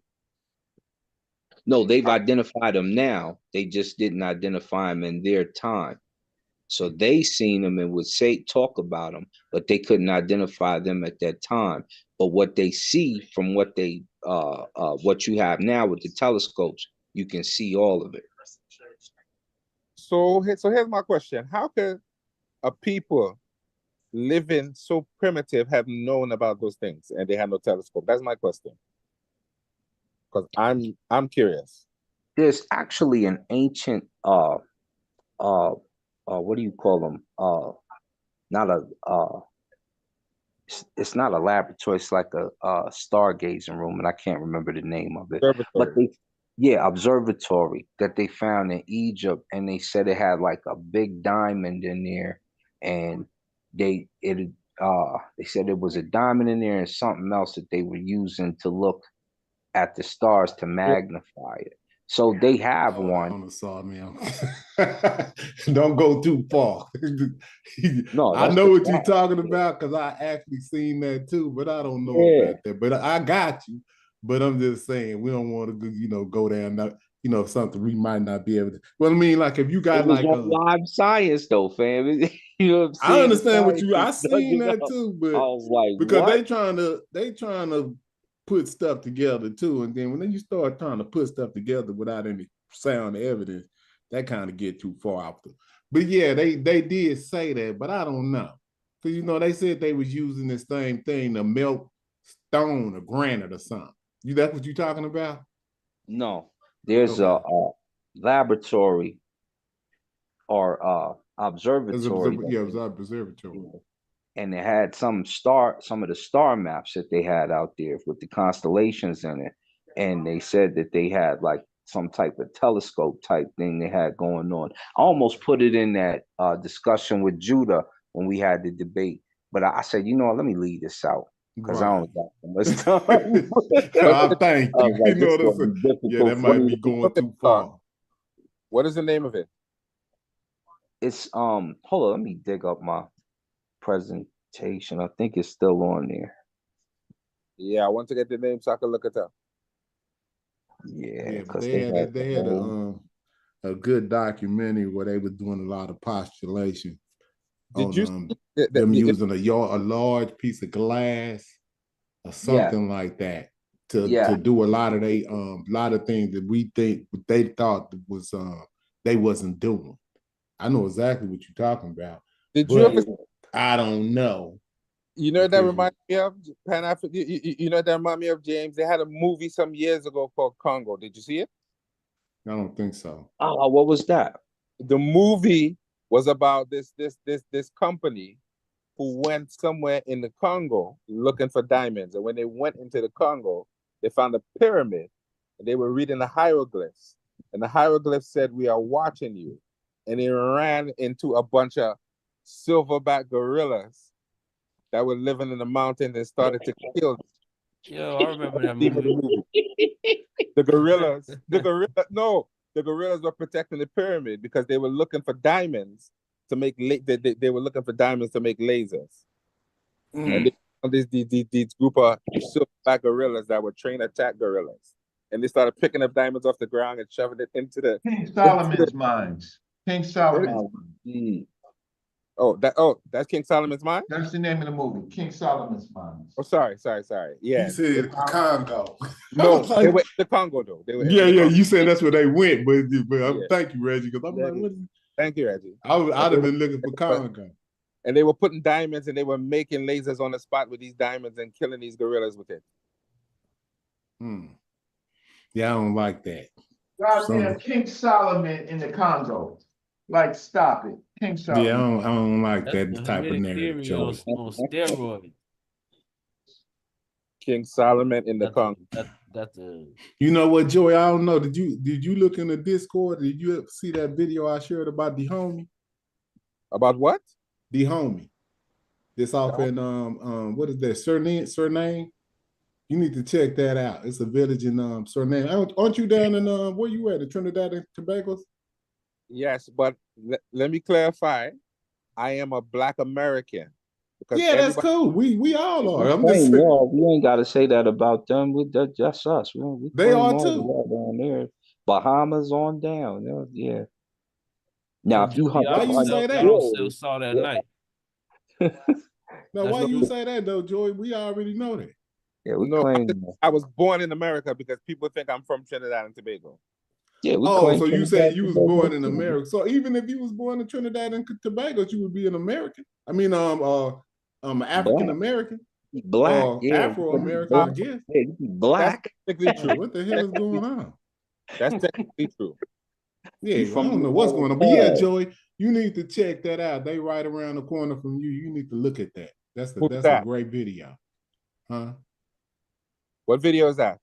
It's called it's Wody Maya. You know who he is? I think he's from Ghana. He do a lot of traveling around Oh Africa. yes, yes, yes, yes. I love his I video. saw, yeah. But I he saw has that a video. He video went to, about a yeah, village named Dahomey off in yeah, the country named Suriname. Huh? yeah. I saw it. Yeah, man, that's a great video. But And you know the it was story, crazy? He said when he went there and he talked to the people, they had no idea where the name really came from. He said they didn't know. They just named it Dahomey. And they did. No, you didn't watch it all because the dude did tell a story about where it came from. He said he said that was the only thing that they knew, so that's why they named it that. Right, but they didn't know the history of it. Yeah, they don't know the history. They never been there. They don't know nothing about it. But they knew that that's where they came from. They came from Dahomey. But you know, they also said something else interesting. He said when they were asking the elder women in the community their age, he said they don't know. Mm-hmm. And he Ghana. Yeah, you watched it. Yeah, that's the same video. He said in Ghana, it's the same thing. You ask some of the older people, don't know their age. They don't know how old they are. That was going on in America. Yeah, that's an old world type of thing. Like in the 50s and stuff, a lot of people didn't know how old they was. Yeah. That was going on over here too. Normal thing in the villages where you ask the older ladies and they don't know. They have no idea. Yeah, that's going on, and where you from, where we from, all over the world. If you go back far enough, is what we saying. Wow, I find that interesting though. How could you not know how old you are? You don't have a concept. I'm gonna say good evening to everybody. Thanks. I wanted to deal with the Lex Vortex stuff that Smash started, but he did a hostile escape. Yeah, he smashed out. He wasn't gonna have no room on this channel with so many magi, right? That or pupil snipers, Man. and so he ran and how can I say 22 skidoo, right? Have a nice day. Word. All right, Rich. Peace. All right. Yeah, but we dealing with that, man. In this community, like how for over the last 10 or 15 years, how they if you've been around long enough, they've morphed their arguments to, and see, that's what I recognize with Anonymous. It's like they morphing their argument from 15 years ago to try to still fit a narrative that we already understand it's not going to fit. You put epigenetics or whatever you could fit in there, it's not going to get you out of the chronology. And so you try to act like, okay, well, because I don't know everything about the Bible, and you start using dates and say, oh, see, since you don't know that, you don't know what you're talking about. What I do know is that the chronology that you're talking about is not going to predate the history that I'm talking about. And that's all I need to know. See? That's how when you keep it simple. Because I don't have time to be trying to study everything about the Bible. I already know it's some BS. Yeah, but some people just stuck in it now. I know, I got that. But see, we could do a quick fix on them. If we just kept it simple, and if people could just understand the chronology of how this go, and that somebody gave us a chronology that's false. Like how long? See, because we can't keep. Like how long is it gonna take us to figure this out? We gonna keep arguing with people for another 15 years? We'll be dead. The simple answer. How we gonna? What I'm trying to figure out is how can we move past this? I'm moving on from that. That's what I'm trying to figure out. This is what we need to be talking about. How can we hurry up and discard this stuff? How Like, can we all? What can we? I take a debate. You know what I'm saying? But that's gonna be it. I'm not gonna be addressing the topic at the same time over and over again. They're debating.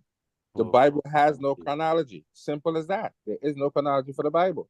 Well, you have a time when it comes into history where people start using it. That's you got the Hebrew history and all of that. When they fabricate their history, because that would be just like saying that there's no Islamic history. It is. Yeah, But you got to put it just in the chronological order, and then once you do that, you have to discard it based on what they told us. What did they tell us? They told us that the world starts with Adam and Eve, and I'm gonna keep harping on that. But there's no chronology to that. I know that, but what I'm saying, when you got people that adhere to that, you have to keep going back to the beginning of their story. Yeah, the bigger, like when it comes to that particular topic, because I've debated it before. You have the Bible says two things, right? It says that the time from Abraham to the Exodus was 430 years. That's first and foremost. Second, when it comes to when Abraham gets there, which is the genesis of the Bible, and when it comes to Hebrews leaving that location, it's a very long time in that book. The other portion of it is when we just step out of the book and we look at the Amos and Kamos story, and when we also put Josephus' story with it, right? And which is Manetho's story and Josephus retelling it, you have a bunch of the Anu and the Hyksos leaders leading people around Egypt after they've got refuge in, because Egypt, they have whole populace papers, right? They knew exactly who was in what city and how many people were there and all that. They did a census. So when they uprise and start rolling on folks, it tells you in the story that they raping priests, they kicking them out of the per ankhs, they taking the gold that's in there, and then they run up to Avaris real quick in Megiddo. Amos goes up there because his dad got killed trying to fight them off. His brother met whatever his situation was fighting them, and he was done with. He like, yo, we about to finish this up. He went down the middle lane instead of going around the two sides because it was the most dangerous, and he thought nobody would expect him to take it. When they raided and beat them and cut the hands off, and the kings and the people who got over there, they hide in Megiddo, and it's a siege for about 7 to 8 months. So they negotiate terms to get out of there. When they negotiate, you get about 250,000, about the same number that they put in the Bible, to get out of there. And what they do is negotiate themselves over to Palestine, where they think they'll be killed. And the Egyptians say, hey, let them go up here. And they go up to the place that becomes Israel later. So they take that story and say, okay, because these people were here and they ended up over here, these are the Israelites. Really, they become mixed with Syrians and what have you. Some of them stay there, some of them don't. A lot of them were Canaanites or Kananu, as the Egyptians call them. They don't like to claim that Canaanite information. None of them will say that they're Canaanites. So when you have that, and you have the fact that they were there, and here's the other break in it, right? Hold on, Asar. You said they don't want to accept that they the Canaanite part of history. Why is that? Because they are part of Ham or something? Mm-hmm. See, see, I'm not trying to do all this, homie. You feel me? I'm not doing it. No, and so now that you're African, no, I'm not a Canaanite. Really? Okay. And then like I had to do the other day, it was like 6 or 7 Hebrews when we was on Sinetta. Oh, that's proto Semitic. I said, no, it's proto Canaanite. And y'all keep trying to claim it. It's not yours. It's from Canaan. And when you look at it, how it's devised, you can tell that it's Egyptian influenced. Man. So when we talk about them being there for that amount of time and them going up there and how to get there and all that stuff, you see, I got fighter memory. That's why I just like to get it out, because I'll forget. The Exodus, that's the Exodus right there. There was no river splitting or any of that. The only time you have anybody going out of there in those types of large numbers, like a 250,000 people, is then. And it's not because you was in bondage, because you came through and you was getting the hookup, you was able to do what you wanted to do, and then they made you move around after you messed it all up. Stealing. You know what I'm saying? So the when we talk about the biblical narrative compared to the real situation, it's totally different. It's totally different. So can I ask a question? Yes, sir. So this brother is trying to come from a biblical narrative. What you're saying is totally different from his biblical narrative. And there's no proof they crossed no Red Sea, no Sea of Reef, no Gulf of Acapulco. None of that shit add up, bro. None of that. Part. None of that, bro. And I'm tired of this dude running around here with this nonsense, man. And people sitting up there believing him. That's the crazy part. Then he's switching up time frames, switching up pharaohs. I mean, he didn't name 5 different pharaohs. I mean, anybody give him a pass? That's why it's time to get in the ring, baby.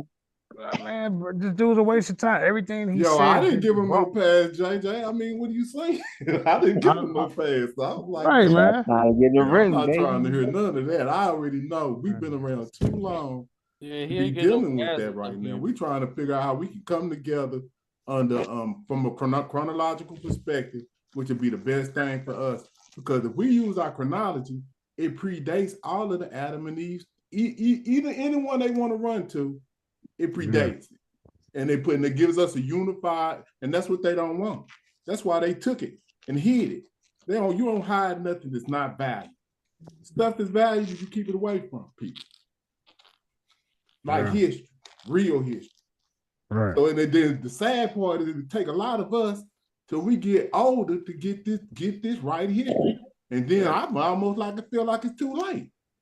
It is. We got to try to help the next generation not have to go through this indoctrination. And everything else.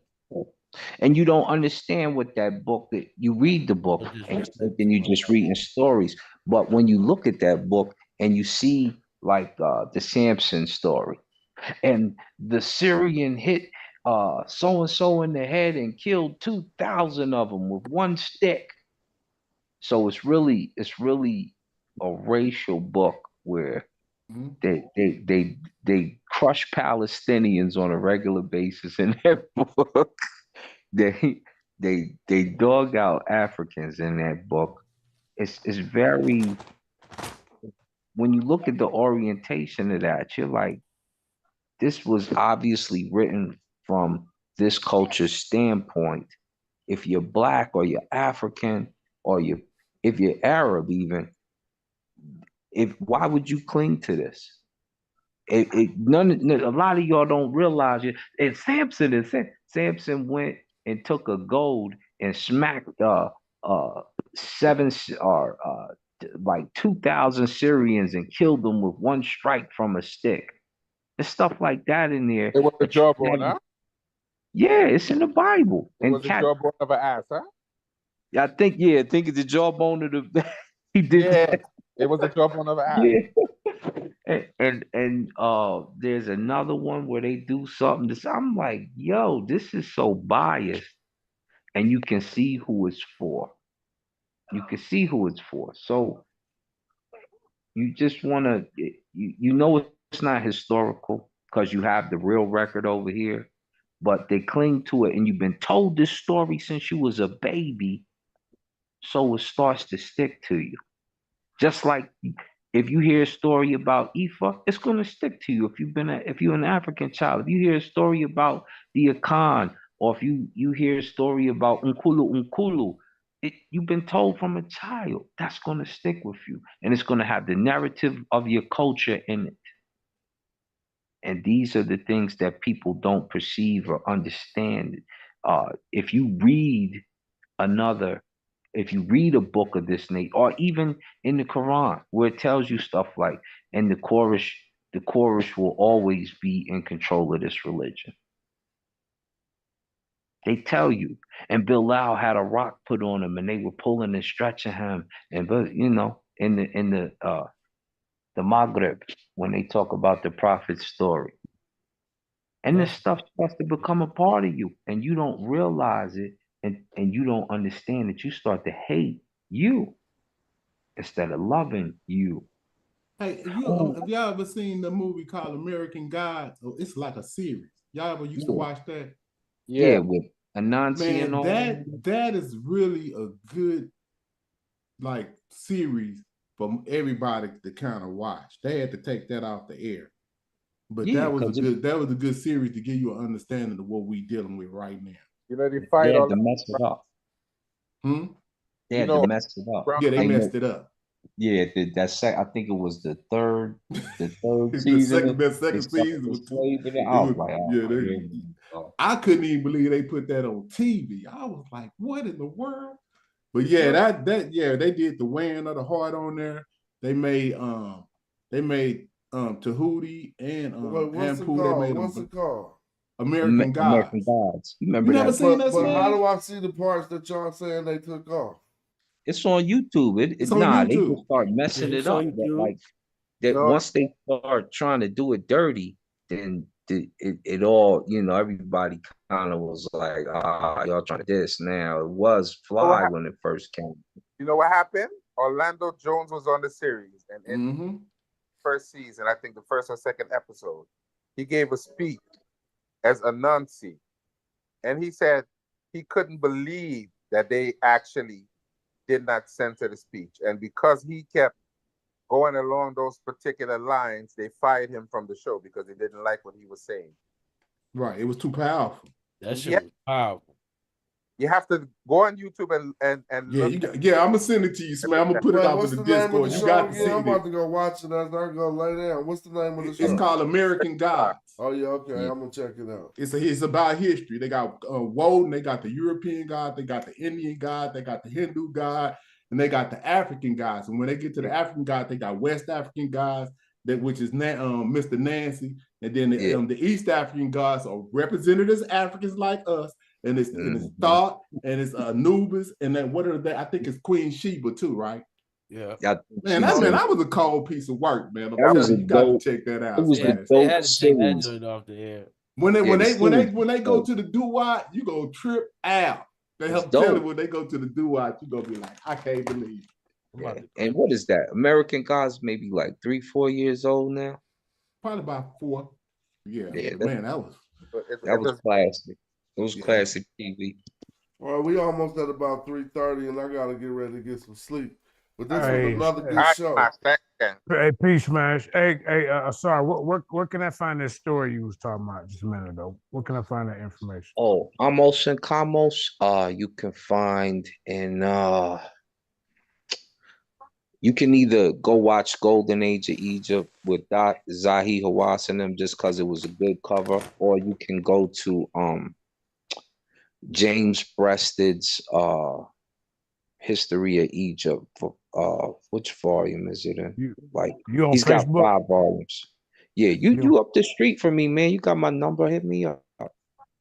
I lost all my numbers on my old phone. Okay. Yeah. You on Facebook, right?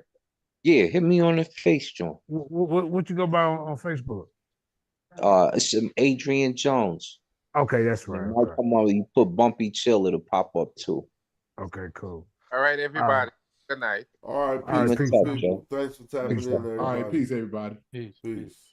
And peace to everybody watching. We got a lot of contributions tonight. That's a good show. I appreciate when people support this channel. Feel free to join the channel to share any of the videos or do what you got to do. I need some